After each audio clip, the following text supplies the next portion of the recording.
ಆನೇಕಲ್ ತಾಲೂಕಿನ ಹೆಬ್ಗೋಡಿ ನಗರಸಭೆ ವ್ಯಾಪ್ತಿಯ ಅನಂತನಗರದಲ್ಲಿರುವ ಪ್ರಜಾಪಿತ ಬ್ರಹ್ಮಕುಮಾರೀಸ್ ಅಖಂಡ ಜ್ಯೋತಿ ಭವನ್ ಆವರಣದಲ್ಲಿ ಸಡಗರ ಸಂಭ್ರಮದಿಂದ ಮಾತೃ ದಿನಾಚರಣೆ ಆಚರಿಸಲಾಯಿತು.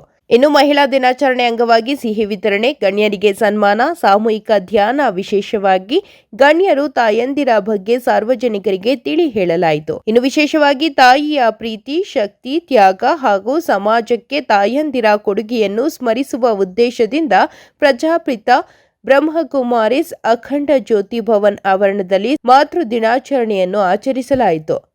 ಇನ್ನು ಕಾರ್ಯಕ್ರಮವನ್ನು ಪ್ರಜಾಪಿತ ಬ್ರಹ್ಮಕುಮಾರಿ ಈಶ್ವರೀಯ ವಿಶ್ವವಿದ್ಯಾಲಯದ ಅನಂತನಗರ ಶಾಖೆಯ ಮುಖ್ಯಸ್ಥರಾದ ಬಿಕೆ ಅಮೃತ ಅಕ್ಕ ಅವರ ಮಾರ್ಗದರ್ಶನದಲ್ಲಿ ಹಾಗೂ ಬಿಕೆ ರಾಜೇಶ್ವರಿ ಮತ್ತು ಬಿಕೆ ಗಂಗಾಂಬಿಕಾ ರಾಜಯೋಗ ಶಿಕ್ಷಕಿಯರೊಂದಿಗೆ ಕಾರ್ಯಕ್ರಮವನ್ನು ಆಯೋಜಿಸಲಾಗಿತ್ತು. ಇನ್ನು ಕಾರ್ಯಕ್ರಮದಲ್ಲಿ ಅತಿಥಿಗಳಾಗಿ ಭಾಗವಹಿಸಿದ್ದ ಅಂಗನವಾಡಿ ಸಹಾಯಕಿ ಶ್ರೀಮತಿ ಗಿರಿಜಮ್ಮ, ಶ್ರೀಮತಿ ಮಂಜುಳಾ ನೀಲಕಂಠಯ್ಯ, ಶ್ರೀಮತಿ ರುದ್ರಮ್ಮ ಶ್ರೀಕಂಠಯ್ಯ, ಲೇಖಕಿ ಶ್ರೀಮತಿ ವೆಭಾ ವಿಜೇತಾ ಪುರೋಹಿತ್, ಹೋರಾಟಗಾರ್ತಿ ಪ್ರೊಫೆಸರ್ ಡಾಕ್ಟರ್ ಮೀನಾಕ್ಷಿ ವಜ್ರಪ್ಪರವರನ್ನು ಗೌರವಪೂರ್ವಕವಾಗಿ ಅಭಿನಂದನೆ ಸಲ್ಲಿಸಲಾಯಿತು. ಇನ್ನು ಕಾರ್ಯಕ್ರಮದಲ್ಲಿ BK Geeta, BK Mukesh, BK Gunalakshmi, BK Siddamma ಅಕ್ಕ, ಬಿಕೆ ಜಲಾಜಾ, ಬಿಕೆ ರುದ್ರಪ್ಪ ಮತ್ತು ಅನಂತನಗರದ ವಿದ್ಯಾರ್ಥಿಗಳು, ಸ್ವಯಂ ಸೇವಕರು, ಮಹಿಳೆಯರು ಭಾಗವಹಿಸಿದರು.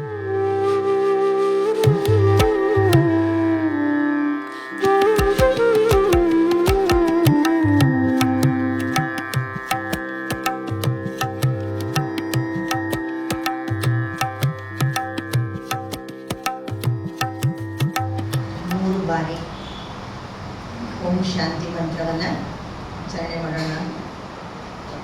ಓಂ ಶಾಂತಿ, ಓಂ ಶಾಂತಿ, ಓಂ ಶಾಂತಿ, ಓಂ ಶಾಂತಿ.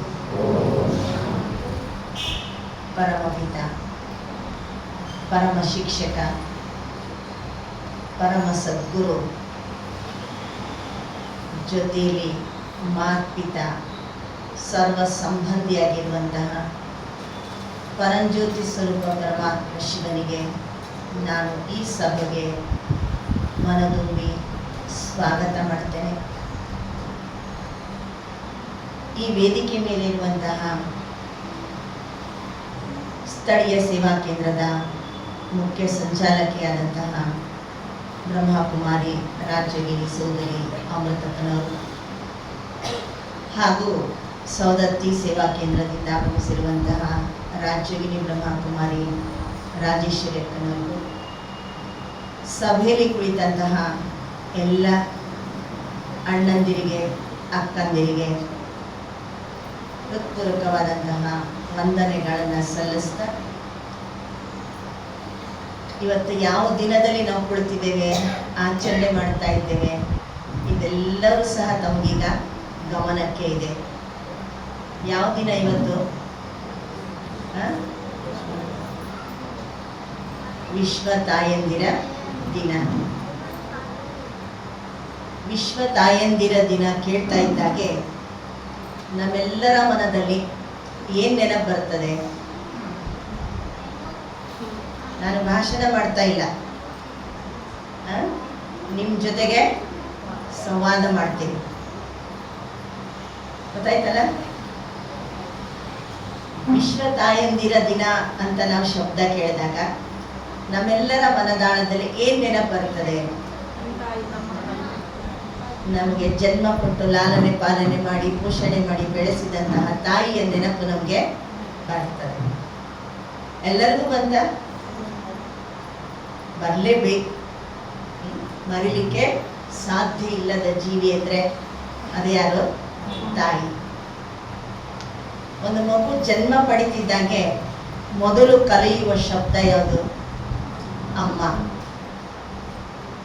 ಇವ್ರು ನಿಮ್ಮ ಅಪ್ಪ ಅಂತ ಹೇಳ್ಕೊಡ್ಬೇಕಾದ್ರೂ ಅಮ್ಮನೇ ಹೇಳ್ಕೊಡ್ಬೇಕು. ಆದ್ರೆ ನಾನು ನಿಮ್ಮ ಅಮ್ಮ ಅಂತ ಅಮ್ಮ ಹೇಳ್ಕೊಡ್ತೀರಾ?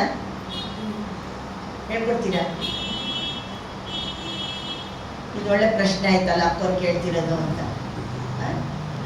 ಈಗ ನಿಮ್ಮ ಮಗುಗೆ ಜನ್ಮ ಕೊಟ್ಟ ಕೂಡಲೇ ಸ್ವಲ್ಪ ನಿಮ್ಮ ಸಂಬಂಧ ಹತ್ತಿರ ಆಗ್ತಾ ಆಗ್ತಾ ಆಟೋಮೆಟಿಕಲಿ ಅದು ಗೊತ್ತಾಗ್ಬಿಡ್ತದೆ, ಇವ್ರು ನನಗೆ ಜನ್ಮ ಕೊಟ್ಟೋ ತಾಯಿ ಅಂತ.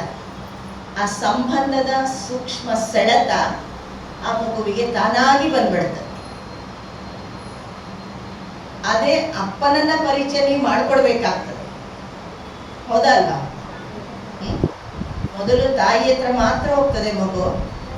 ನೀವು ಪರಿಚಯ ಮಾಡಿಕೊಟ್ಟ ನಂತರ ತಂದೆಯ ಪ್ರೀತಿ, ತಂದೆಯ ಮಮತೆ, ತಂದೆಯ ಸ್ನೇಹ ಆ ಮಗುವಿಗೆ ಅರ್ಥ ಆಗ್ತಾ ಹೋಗ್ತದೆ. ಇವನು ನನಗೆ ಜನ್ಮದಾತ, ಇವ್ರು ನಮ್ಮ ಅಪ್ಪಾಜಿ, ಇವ್ರು ನಮ್ಮ ಡ್ಯಾಡ್ ಅಂತ. ಆದ್ರೆ ಮೊದಲು ಅರ್ಥ ಆಗುವುದು ತಾಯಿ. ಕೆಳಗೆ ಬಿದ್ದ ಕೂಡ ಯಾರೋ ಒಬ್ಬ ವ್ಯಕ್ತಿ ಏನ್ ಕರೀತಾರೆ? ಅಮ್ಮ ಅಂತ ಕರೀತಾರೆ. ಏನೋ ದೊಡ್ಡ ಕೆಲಸ ಮಾಡ ಆಯಾಸ ತಕ್ಷಣ ಅಮ್ಮ ಅಂತ ಅನ್ಕೊಂಡು ಕೂತ್ಕೊಳ್ತೀವಿ. ಶಬ್ದ ಅದೇ ಆದರೂ ಅದನ್ನು ಉಚ್ಚಾರಣೆ ಮಾಡುವಂತಹ ಭಾವನೆಗಳು ಮಾತ್ರ ಏನಾಗಿರ್ತದೆ? ಬದಲಾವಣೆ ಆಗಿದೆ. ವಾಸ್ತವಿಕವಾಗಿ ನಮ್ಮ ಭಾರತದ ಸಂಸ್ಕೃತಿಯಲ್ಲಿ ಮೊದಲೆಲ್ಲ ಈ ತಾಯಂದಿರ ದಿನಾಚರಣೆ ಮಾಡ್ತಾ ಇದ್ವಾ? ಇಲ್ಲ. ಯಾಕೆ ಮಾಡ್ತಾ ಇರ್ಲಿಲ್ಲ ಅಂದ್ರೆ, ನಮ್ಮ ಭಾರತದ ಸಂಸ್ಕೃತಿಯಲ್ಲಿ ಅನಾದಿಯಿಂದ ನಾವು ಕುಟುಂಬದ ಜೊತೆಯಲ್ಲಿ ಬೆಳೆದು ಬಂದಂತಹ ಒಂದು ಸಮಾಜ ನಮ್ದು. ಅಪ್ಪ ಅಮ್ಮ ಅಜ್ಜ ಅಜ್ಜಿ ಇನ್ನೇನೇ ನಮ್ಮ ಸಂಬಂಧ ಸರ್ಕಲ್ ಇದೆ, ಸಾಯುವ ತನಕ ನಾವು ಬೆಳೆದು ಬಂದವರು. ಅದೇ ವಿದೇಶಗಳಲ್ಲಿ ಹಾಗೆ ಇಲ್ಲ. ಮಗು ಜನ್ಮ ಪಡೆದು ಸ್ವಲ್ಪ ಕಾಲ ಆಗ್ತಿದ್ದಂಗೆನೆ ಆ ಮಕ್ಕಳನ್ನೇ ಮಾಡ್ತಾರೆ, ಹಾಸ್ಟೆಲಿಗೆ ಹಾಕ್ಬಿಡ್ತಾರೆ. ಫೋನಿನ ಮೂಲಕ ಸಂವಾದ ಇಲ್ಲ. ವೀಕೆಂಡಲ್ಲಿ ಒಂದಿನ ಹೋಗೇನ್ ಮಾಡ್ಬೋದು? ಮಾತಾಡಿಸ್ಬೋದು. ಅವರಿಗೆ ತಾಯಿಯ ಒಂದು ಪ್ರೀತಿ, ತಾಯಿಯ ಸ್ನೇಹ, ತಾಯಿಯ ಮಮತೆ, ತಾಯಿಯ ಬಗ್ಗೆ ಒಂದು ಪೂಜ್ಯ ಭಾವನೆ ಬೆಳೀಲಿ, ಒಂದು ಸಂಬಂಧ, ಕೌಟುಂಬಿಕವಾದಂತಹ ಒಂದು ಸಂಸ್ಕಾರ ಬರಲಿ ಅಂತ ಈ ದಿನವನ್ನು ಆಚರಣೆ ಮಾಡ್ತಾ ಬಂದ್ವಿ. ನಾವು ಭಾರತೀಯರು ಏನ್ ಮಾಡ್ತಾ ಇದ್ದೀವಿ? ಅದನ್ನ ಅನುಕರಣೆ ಮಾಡ್ತಾ ಇದ್ದೀವಿ. ಕಾರಣ ನಮ್ಮ ಜನ್ಮದಾತೆ ತಾಯಿಗೆ ಗೌರವನ್ನ ಸಲ್ಲಿಸುವುದಕ್ಕೆ. ಹಾಗಾದ್ರೆ ನನಗೊಂದು ಮನದಲ್ಲಿ ಪ್ರಶ್ನೆ ಮೊದಲಿಂದನೂ ಇತ್ತು, ಈಗಲೂ ಇದೆ, ನಿಮ್ಮ ಹತ್ರ ಪ್ರಶ್ನೆ ಕೇಳ್ತೀನಿ. ತಾಯಿ ಅಂದ್ರೆ ಯಾರು? ಇಲ್ಲಿ ಎಷ್ಟು ಜನ ತಾಯಿ ಅಂದ್ರೆ ಇದಿರ್ ಕೈ ಎತ್ತಿ ನೋಡ. ಧೈರ್ಯವ ಕೈ ಎತ್ತಿ ನೋಡ್ತೀವಿ.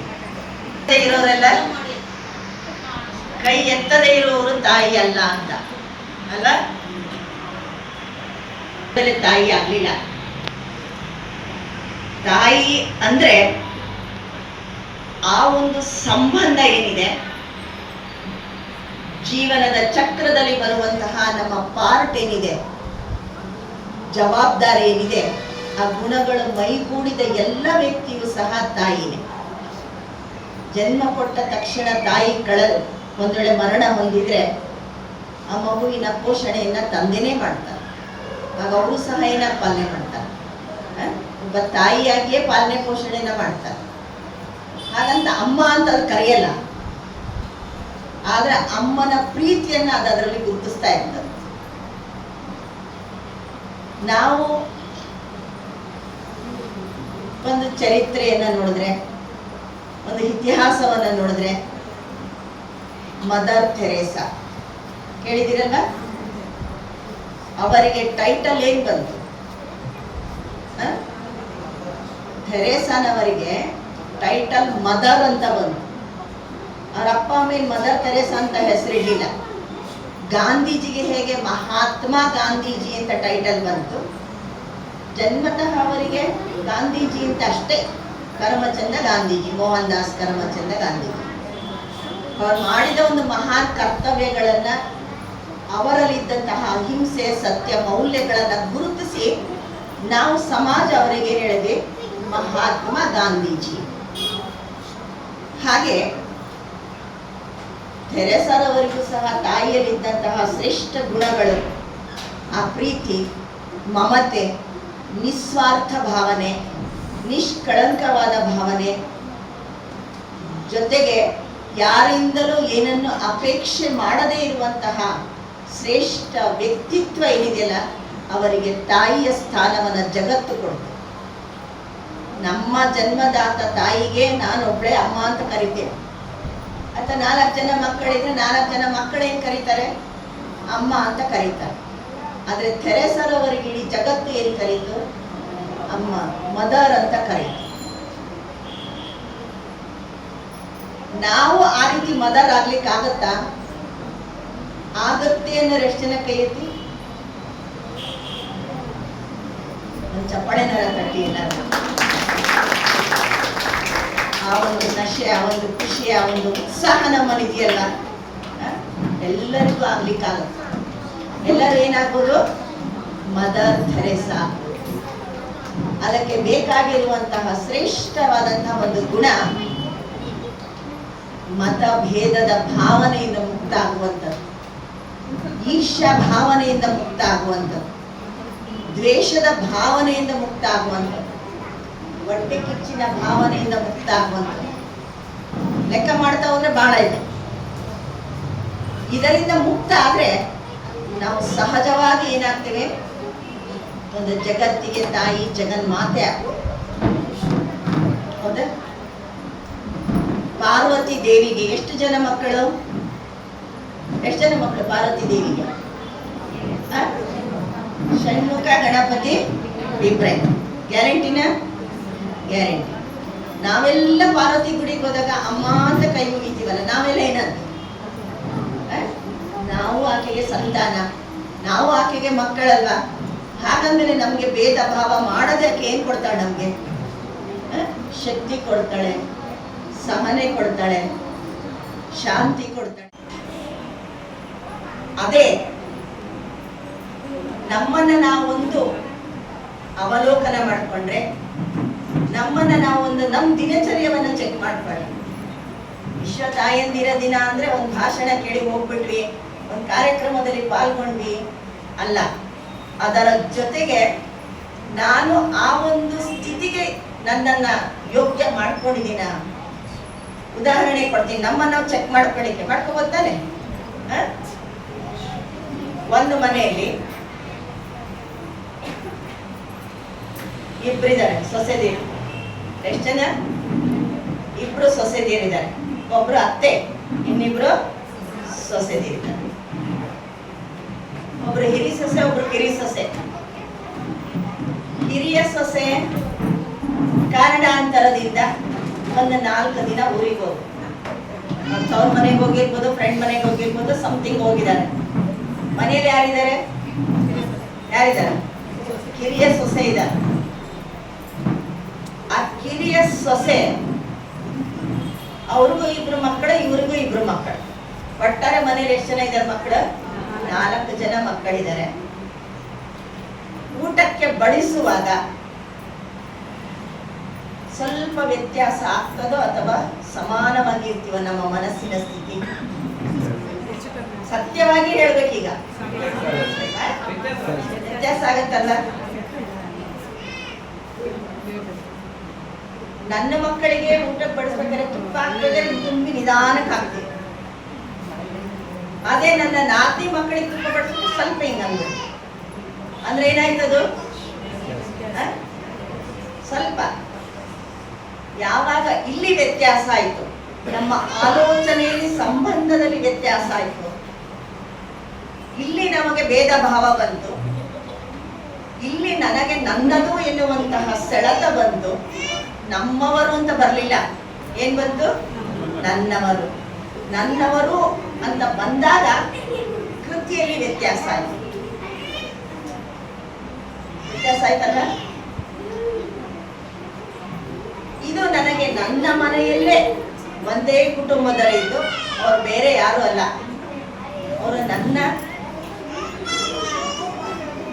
ನೆಗಣಿ ಅಂತಿರೋ, ನಾದಿನಿ ಅಂತಿರೋ, ಅವರ ಮಗಳೇ, ಅವರ ಮಕ್ಕಳೇ. ಆದ್ರೆ ವ್ಯತ್ಯಾಸ ಮಾತ್ರ ಏನಾಯ್ತು? ನಮ್ಮ ಭಾವನೆ ಒಳಗೆ ವ್ಯತ್ಯಾಸ ಆಯ್ತು. ಈ ವ್ಯತ್ಯಾಸವನ್ನು ನಾವು ಕಳೆದುಕೊಂಡ್ರೆ ನಿಜವಾಗ್ಲೂ ನಾವೇನಾದ್ವಿ? ಪಾರ್ವತಿ ದೇವಿಯ ಸಮಾನ ತಾಯಿ ದೇವರು ಎನ್ನುವಂತಹ ಒಂದು ಗುರುತಿಗೆ ಒಂದು ಬಿರುದಿಗೆ ನಾವೇನಾದ್ವಿ ಖಂಡಿತವಾಗಿ ಯೋಗ್ಯರಾಗಿ. ಅಕ್ಕರೆ ನೀವೇನು ಹೇಳ್ತೀರಾ, ಆಶ್ರಮದಾಗಿರ್ತೀರಿ, ನಾವೆಲ್ಲ ಮನೆ ಕುಟುಂಬದಲ್ಲಿರೋರು, ನಮ್ಮ ಕಷ್ಟ ನಮಗೆ ಗೊತ್ತಾಕೋರೆ ಅಂತ ನೀವು ಹೇಳ್ಬೋದು. ಬಂದೋಯ್ತಾನೆ ಈಗಾಗಲೇ ಮುಕ್ತಿ ಪಟಲದ ಮೇಲೆ ಸರಳವಾಗಿ ಬಂದೋಯ್ತು. ಇದು ಬರದೇ ಇರೋದಕ್ಕೆ ಏನ್ ಮಾಡಬೇಕು ಅಂದ್ರೆ, ಈಶ್ವರ್ಯ ವಿಶ್ವವಿದ್ಯಾಲಯದಲ್ಲಿ ಕಲಿಸುವಂತ ಶಿಕ್ಷಣ ಏನಿದೆಯಲ್ಲ, ಪರಮಾತ್ಮ ಕಲಿಸುವ ಶಿಕ್ಷಣ ಒಂದೇ. ನಾವೆಲ್ಲ ಆತ್ಮ ಜ್ಯೋತಿಗಳಾಗಿದ್ದೇವೆ. ಒಂದು 3 ದಿನದ ಶಿಶು ಇರ್ಬೋದು, 100 ವರ್ಷಗಳ ವಯೋವೃದ್ಧ ಇರ್ಬೋದು, ಆ ಎರಡೂ ದೇಹವೆಂಬಂತಹ ರಥದಲ್ಲಿ ಕುಳಿತಿರುವವರು ಯಾರು? ಆತ್ಮಜ್ಯೋತಿ. ಅದನ್ನು ಜೀವ ಅಂತಾರೆ, ಪ್ರಾಣ ಅಂತಾರೆ, ಶಕ್ತಿ ಅಂತಾರೆ. ಆಡುವ ಜನಸಾಮಾನ್ಯ ಭಾಷೆಯಲ್ಲಿ ಈ ಶಬ್ದಗಳನ್ನು ನಾವು ಕರಿತೇವೆ. ಅದಕ್ಕೆ ಆಧ್ಯಾತ್ಮಿಕ ಶಬ್ದ ಇದೆ, ಆತ್ಮ ಅಂತ ಕರೀಲಾಗ್ತದೆ. ಆತ್ಮಕ್ಕೆ ಜಾತಿ ಭೇದ ಇಲ್ಲ, ಆತ್ಮಕ್ಕೆ ವಯೋಭೇದ ಇಲ್ಲ, ಆತ್ಮಕ್ಕೆ ಲಿಂಗ ಭೇದವಿಲ್ಲ, ಆತ್ಮಕ್ಕೆ ರಾಷ್ಟ್ರೀಯ ಭೇದ ಭಾವ ಇಲ್ಲ. ಯಾಕೆಂದ್ರೆ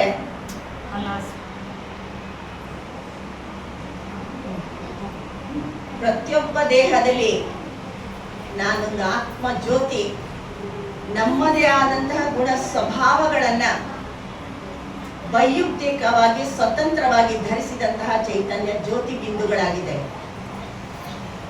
ಋಣ ಸಂಬಂಧೇನ ತಾಯಿ ತಂದೆ ಬಳಿ ಒಂದು ಕುಟುಂಬದಲ್ಲಿ ಜನ್ಮ ಪಡಿತೇವೆ, ಅವರು ಸಹ ಆತ್ಮ ಜ್ಯೋತಿನೇ. ಆದರೆ ಅವರು ನನಗೇನಾಗಿದ್ದಾರೆ? ತಾಯಿಯಾಗಿದ್ದಾರೆ, ತಂದೆ ಆಗಿದ್ದಾರೆ, ಚಿಕ್ಕಪ್ಪ ಸಂಬಂಧದಲ್ಲಿದ್ದಾರೆ. ಬಟ್ ಅವರು ಸಹ ಆತ್ಮ ಜ್ಯೋತಿ. ಅವರು ಸಹ ತನ್ನದೇ ಆದಂತಹ ಶಾಂತಿ, ಪ್ರೇಮ,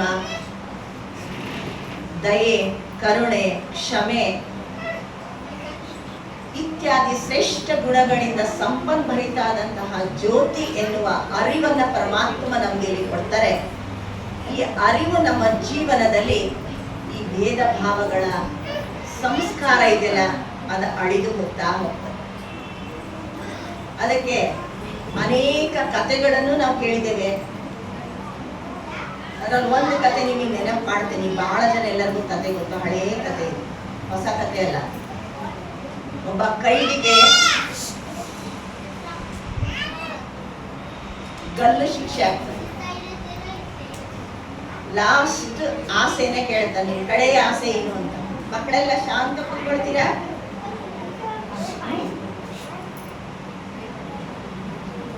ಆ ಕೈದಿಗೆ ನಿನ್ನ ಲಾಸ್ಟ್ ಕಡೆ ಇಚ್ಛೆ ಏನು ಅಂತ ಕೇಳಿದಾಗ ಅವನು ಹೇಳ್ತಾನಂತೆ, ನಾನು ನಮ್ಮ ತಾಯಿಯನ್ನ, ನಮ್ಮ ಜನ್ಮದಾತೆಯನ್ನ ನಾನು ಭೇಟಿ ಮಾಡಬೇಕು, ಆಕೆ ಹತ್ರ ನಾನು ಮಾತಾಡಬೇಕು ಅಂತ. ಇನ್ನು ಕಡೆ ಆಸೆ ಎಲ್ಲ ಈಗಲೂ ಆಗ್ಲೂ ಇನ್ನೊಂದು 5-10 ನಿಮಿಷ, ಇನ್ನೊಂದು ಅರ್ಧ ಗಂಟೆ ಏನು ಗಲ್ಲಿಗೆ ಏರಿಸ್ತೀವಲ್ಲ ಅಂತ ಹೇಳಿ ಒಪ್ಪಿಗೆ ಕೊಡ್ತಾರೆ. ಒಪ್ಪಿಗೆ ಕೊಟ್ಟ ಮೇಲೆ ತಾಯಿ ಬಂದು ನಿಂತ್ಕೊಳ್ತಾಳೆ. ಆತ ಕೇಳ್ತಾನೆ, ಅಮ್ಮ ಹತ್ರ ಬಾ, ನಿನಗೆ ಕಿವಿಯಲ್ಲಿ ಏನೋ ಹೇಳ್ಬೇಕು ನಾನು ಅಂತ.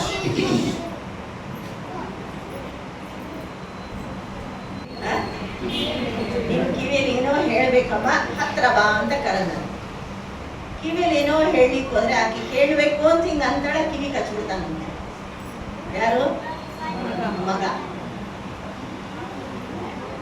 ಅಮ್ಮ ನಾನು ನಿನ್ ಕೈ ಕೊಡು, ಕೈ ಬಂದು ಮುತ್ತು ಕೊಡ್ತೀನಿ ಅನ್ನ. ಕೈ ಕೊಟ್ಲಂತೆ, ಕೈಗೂ ಕಚ್ಚಿದ್ದಂತೆ. ಇವಳಿಗೆ ಆಶ್ಚರ್ಯ. ಅವಳೊಂದು ಮಾತು ಕೇಳ್ತಾರೆ, ಇನ್ನೂ ನೀನ್ ಬುದ್ಧಿ ಬಿಡ್ಲಿಲ್ವಾ? ತಾಯಿ ಮಗನೇ ಕೇಳ್ತಾಳೆ, ಇನ್ನೊಂದು 10 ನಿಮಿಷ ಹೋದ್ರೆ ನಿನ್ ಗಲ್ಲಿಗೆ ಇರ್ತಾ ಇದ್ಯಾ, ಇನ್ನೂ ಈ ಕೆಟ್ಟ ಬುದ್ಧಿ ಕುತಂತ್ರ ಬಿಡ್ಲಿಲ್ಲಲ್ಲಪ್ಪ ಅಂತ. ಆಗ ಅವನು ಉತ್ತರ ಕೊಟ್ಟಂತೆ, ಯಾವತ್ತು ನಾನು ಈ ಕೈಯಿಂದ ಕಳ್ತನ ಮಾಡ್ಕೊಂಡು ಬಂದೆ, ಆವಾಗ ನೀನು ಈ ಕೈಗೆ ಪೆಟ್ಟು ಕೊಟ್ಟಿದ್ರೆ, ನನ್ನ ಕಿವಿ ಮಾತು ಬುದ್ಧಿ ಮಾತು ಹೇಳಿದ್ರೆ, ಇವತ್ತು ನಾನು ಈ ಸ್ಥಾನದಲ್ಲಿ ಇರ್ತಾ ಇರ್ಲಿಲ್ಲ. ನಾವು ಕೆಲವೊಮ್ಮೆ ಏನ್ ಮಾಡ್ತೀವಿ, ಪ್ರೋತ್ಸಾಹ ಕೊಡ್ತೇವೆ. ಕೊಡ್ತೀವ ಇಲ್ಲ? ಕೊಡ್ತೇವೆ. ನಮಗೇನಾದ್ರೂ ನಮ್ಮ ಪಕ್ಕದ ಮನೆಯವರು, ಅವ್ರಿಗೂ ನಮ್ಗೆ ಆಗಲ್ಲ ಅಂತ ಇಟ್ಕೊಳ್ಳಿ, ನಮ್ಮ ಹುಡುಗ ಒಂದೇನಾದ್ರು ಬೈ ಚಾನ್ಸ್ ಆಟ ಆಡ್ತಾ ಕಲ್ಲು ಬಿಸಾಡಿದ್ರು ಅಂದರೆ ಮಮ್ಮಿ ಅವ್ರಿಗೆ ಕಲ್ಲು ಹೋಯ್ತು ಮಮ್ಮಿ ಅವ್ರು ಬಂದು ಬೈದ್ರು ನನಗೆ ಅಂದರೆ ನಾವೇನು ಮಾಡ್ತೀವಿ ಹೇಳಿ ಆ? ಬುದ್ಧಿ ಹೇಳಬೇಕು, ಬಟ್ ನಾವೇನ್ ಮಾಡ್ತೀವಿ ಇನ್ನೊಂದು ದೊಡ್ಡಪ್ಪ ಅಂತ ಹೇಳ್ತೀವಿ. ಹೇಳಲ್ಲ ತಾನೆ? ನಮಗವ್ರಿಗೂ ದ್ವೇಷ ಇದೆ, ನಾವು ಅವರು ಜಗಳ ಮಾಡಿದ್ವಿ, ನಾವು ಅವರು ಕಿತ್ತಾಡಿದ್ವಿ. ಬೈ ಚಾನ್ಸ್ ನಮ್ಮ ಮಗುವಿಂದ ತಪ್ಪಿ ಕಲ್ಲು ಹೋದ್ರೆ ಅವ್ರು ಬಂದು ನಮ್ಮ ಹತ್ರ ಜಗಳ ಮಾಡ್ತಾರೆ. ಏನಂತ? ಬೇಕಂತ ನಿನ್ ಮಗನ್ ಕಳಿಸಿ ಕಲ್ಲು ಹೊಡ್ಸಿದ್ಯಾ? ಗ್ಲಾಸ್ ಹೊಡಿದೆ ಇದ್ರು ತೋರಿಸ್ತಾರೆ, ನೋಡಿ ಗ್ಲಾಸ್ ಹೊಡೆದಿದೆ, ಹೌದತ್ತಾನೆ? ಅದರ ಬದಲು ಆ ಮಗನು ನನ್ನ ಮಗ ಅಂತ ತಿಳ್ಕೊಂಡು ನಾವು ಅವಾಗಲೇ ಪ್ರೀತಿಯಿಂದ ಬುದ್ಧಿ ಹೇಳಿದ್ರೆ ಆ ಮಗು ಏನಾಗ್ತಿತ್ತು? ಬದಲಾವಣೆ ಆಗ್ತಿತ್ತು.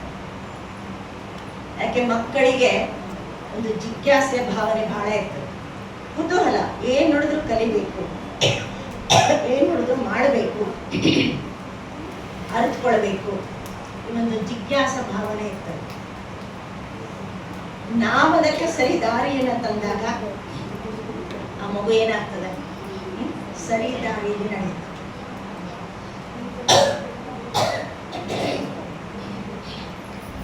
ಅದಕ್ಕಾಗಿ ಮೊದಲು ನಾವು ತಾಯಂದಿರು, ನನ್ನನ್ನು ಹಿಡಿದು ಹೇಳ್ತಾ ಇದ್ದೀವಿ,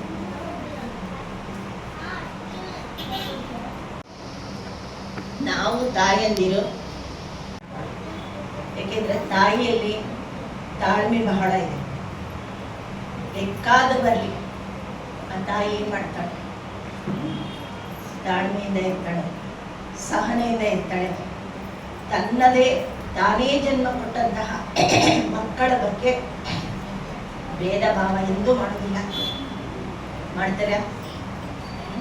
ಮನೆ ಮಗ ಒಬ್ಬ DC ಆಗಿರ್ಬೋದು, ಒಬ್ಬ ರಾಷ್ಟ್ರಪತಿ ಆಗಿರ್ಬೋದು, ಒಬ್ಬ ಒಂದು ಬ್ಯಾಂಕ್ ಸ್ಕೂಲಲ್ಲಿ ಅಟೆಂಡರ್ ಆಗಿರ್ಬೋದು. ರಾಷ್ಟ್ರಪತಿ ಆಗಿರೋನ ಬಗ್ಗೆ ಹೆಮ್ಮೆ ಇರ್ತದೆ ತಾಯಿಗೆ, DC ಆದವನ ಬಗ್ಗೆ ಹೆಮ್ಮೆ ಇರ್ತದೆ. ಹಾಗಂತ ಅಟೆಂಡರ್ ಆದವನ ಬಗ್ಗೆ ದ್ವೇಷ ಈರ್ಷೆ ಇರೋದಿಲ್ಲ. ಇರ್ತದ? ಇರೋದಿಲ್ಲ.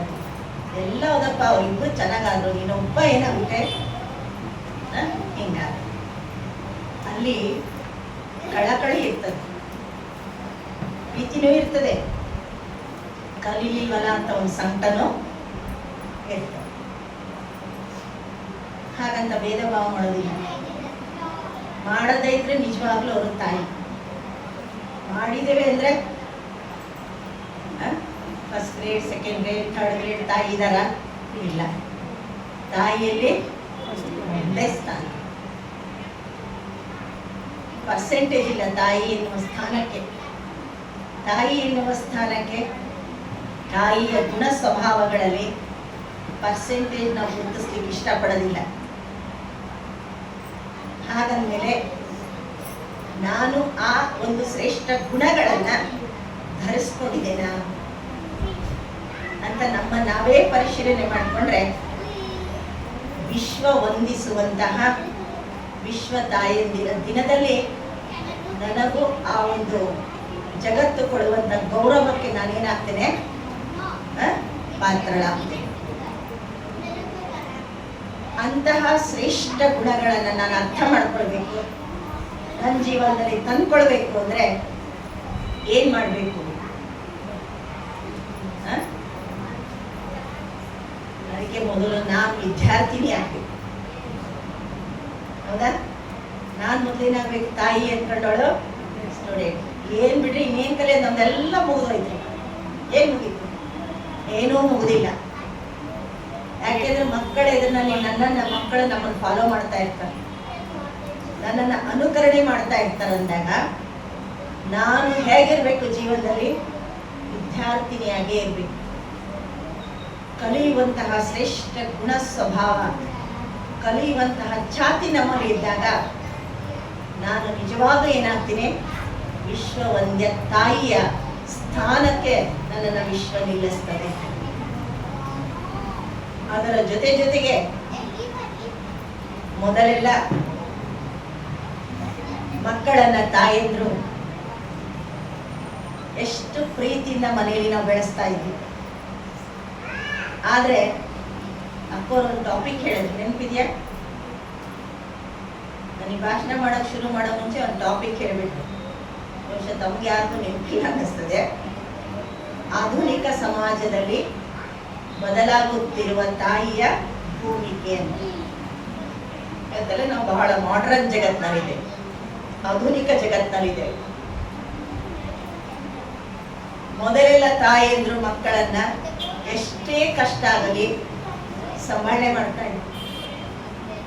ಈಗಲೂ ಸಂಭಾಳನೆ ಮಾಡ್ತೀವಿ. ಆದರೆ ನಾವನ್ನ ಮನೆಯಲ್ಲಿ ಓದಿಸೋದಿಲ್ಲ, ಎಲ್ಲಿ ಕಳಿಸ್ತೇವೆ? ಹಾಸ್ಟೆಲಿಗೆ ಕಳಿಸ್ತೇವೆ. ಆದರೆ ನಮ್ಮ ಭಾವನೆ ಏನಿರ್ತದೆ, ನಮ್ಮ ಇಚ್ಛೆ ಏನಿರ್ತದೆ, ಹಾಸ್ಟೆಲಿಗೆ ಕಳಿಸ್ಬೇಕಾದ್ರೆ ನಮ್ಮ ಇಚ್ಛೆ ಏನಿರ್ತದೆ ಹೇಳಿ? ಓದ್ಲಿ. ಯಾಕೆ ಮನೇಲಿ ಇಟ್ಕೊಂಡು ಓದೋದಿಲ್ವೇ? ಮನೆಯಲ್ಲಿ ಇಟ್ಕೊಂಡ್ರೆ ಮಕ್ಕಳು ಓದೋದಿಲ್ವಾ? ಹೇಳಿ ನಂಗೆ. ಓದ್ತಾರೆ ಅನ್ನೋ ರೇಷನ್ ಕೈ ಎತ್ತಿ. ಧನ್ಯವಾದಗಳು.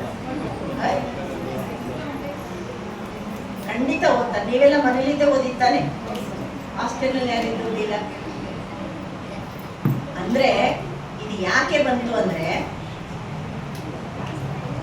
ಎಷ್ಟೋ ಸಂಸ್ಕಾರಗಳು, ಯಾವುದು ಶ್ರೇಷ್ಠ ಸಂಸ್ಕಾರಗಳು, ಶ್ರೇಷ್ಠ ಗುಣಗಳು, ಶ್ರೇಷ್ಠ ನಡತೆಗಳು ಮನೆಯಲ್ಲಿ ತಾಯಿಯಿಂದ ಬರಬೇಕು.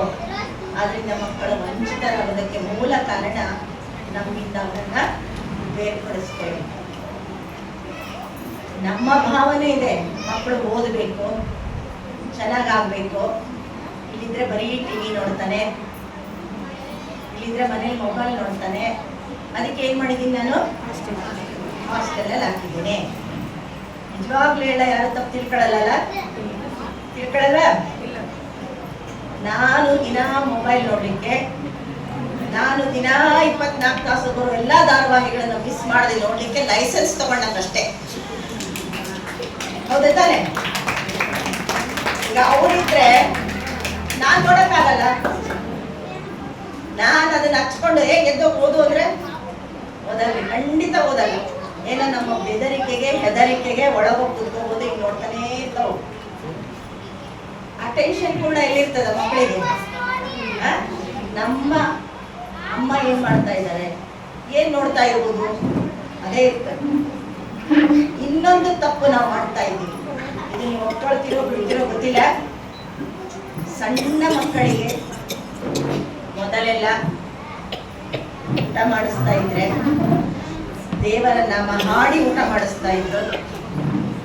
ದೇವರ ಚರಿತ್ರೆಗಳನ್ನ, ಇತಿಹಾಸದ ಪುಟಗಳಲ್ಲಿನ ಚರಿತ್ರೆಗಳನ್ನ ಹೇಳ್ತಾ ಹೇಳ್ತಾ ಊಟ ಮಾಡಿಸ್ತಾ ಇದ್ರು.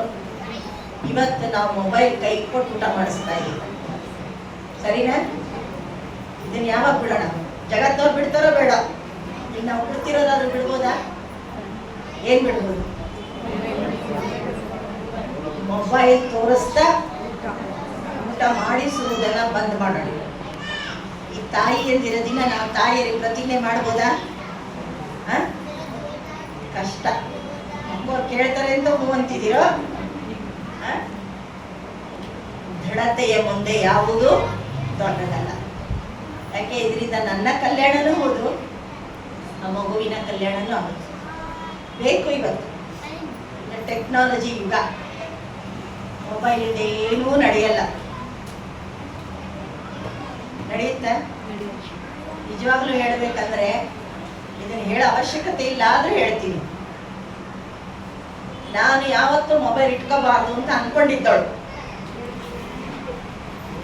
ನಾನು ಯಾವತ್ತೂ ಮೊಬೈಲ್ ಅನ್ನ ಇಟ್ಕೋಬಾರ್ದು. ಬಹಳ ಜನ ಪರಿವಾರ ಹೇಳಿದ್ರು, ಅಪ್ಪರೇ ಒಂದು ಮೊಬೈಲ್ ಇಟ್ಕೊಳ್ರಿ, ಎಲ್ಲರೂ ಇಟ್ಕೊಂಡರೆ ಬೇಕಾಗ್ತದೆ ಅಂತ. ನಾನು ಅಂತ ಜರೂರಿ ಇದ್ರೆ, ಅರ್ಜೆಂಟ್ ಇದ್ದಾಗ, ಸೆಂಟ್ರಿಗೆ ಬಂದಾಗ ನಾನು ಅದನ್ನ ಮಾತಾಡ್ತೀನಿ, ಮೊಬೈಲ್ ಇಟ್ಕೊಳ್ಳಲ್ಲ ಅಂತಿದ್ದೆ. ಇಟ್ಕೊಂಡು ಇರಲಿಲ್ಲ. ಯಾವಾಗ ಕೊರೋನಾ ಬಂತಲ್ಲ, ಕೊರೋನಾ ಬಂದಾಗ ಸಂಸ್ಥೆಯ ಆಡಳಿತ ಸುಗಮವಾಗಿ ನಡೆಯಲಿಕ್ಕೆ ಲೆಕ್ಕಪತ್ರಗಳ ಒಂದು ಸಹಜವಾದಂತಹ ಆ ಒಂದು ಕಾರ್ಯದಲ್ಲಿ ಅಡ್ಡಿ ಆಗದೇ ಇರುವುದಕ್ಕೆ ನಾನು ಅದನ್ನು ಏನು ಮಾಡಬೇಕಾಯ್ತು, ಮೊಬೈಲ್ ತಗೊಳ್ಳೇಬೇಕಾಯ್ತು. ಹಾಗಂತ ಬೇಕು, ಆದರೆ ಮಕ್ಕಳಿಗೆ ಯಾವುದು ಬೇಕು ಯಾವುದು ಬೇಡ ಗೊತ್ತಿರೋದಿಲ್ಲ. ನಮಗ ಗೊತ್ತಿದೆ ಯಾವ್ದು ಬೇಕು ಯಾವ್ದು ಬೇಡ. ಇದಕ್ಕೆ ಕಾರಣ ಒಂದೇ, ನಾವು ತಾಯಂದಿರು ಮಾಡ್ರನ್ ತಾಯಂದಿರಾಗಿದ್ದೇವೆ, ಹೌದಾ ಇಲ್ವಾ? ನಮ್ಮಲ್ಲಿ ಪಂಕ್ಚುಯಾಲಿಟಿ ಕಡಿಮೆ ಇದೆ. ಏನ್ ಕಡಿಮೆ ಇದೆ? ಪಂಕ್ಚುಯಾಲಿಟಿ ಕಡಿಮೆ, ಮೆಜಾರಿಟಿ ಇದೆ. ಎಷ್ಟು ಗಂಟೆಗೆ ಎದ್ದೇಳ್ತೀರಿ ಬೆಳಗ್ಗೆ ಎಲ್ಲರೂ?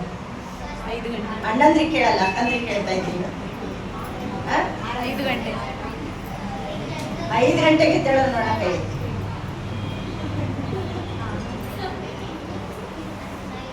6 ಗಂಟೆಗೆ ಪರವಾಗಿಲ್ಲ. 7 ಗಂಟೆಗೆ ಸಂಡೆ ದಿನ 7 ಗಂಟೆಗೆ ಎದ್ದೇಳ್ತೀವಲ್ಲ, ಸಂಡೇ ಲೇಟ್. ಅದಕ್ಕೆ ಮತ್ತೆ ಕೇಳ್ತಿರೋದು 7 ಗಂಟೆ ಅಂದ್ರೆ ಇನ್ನೂ ಬೇಗ ಆಯ್ತಾ? ಸಂಡೇ ಮಾತ್ರ ಲೇಟ್. ಹಾಗಾದ್ರೆ ಸಂಡೆ 8 ಗಂಟೆಗೆ ಎದ್ದೇಳ್ತೀವಿ ಮಿನಿಮಮ್, ಅಲ್ವಾ? ಇದು ಬೇಕಾ ಬೇಡ?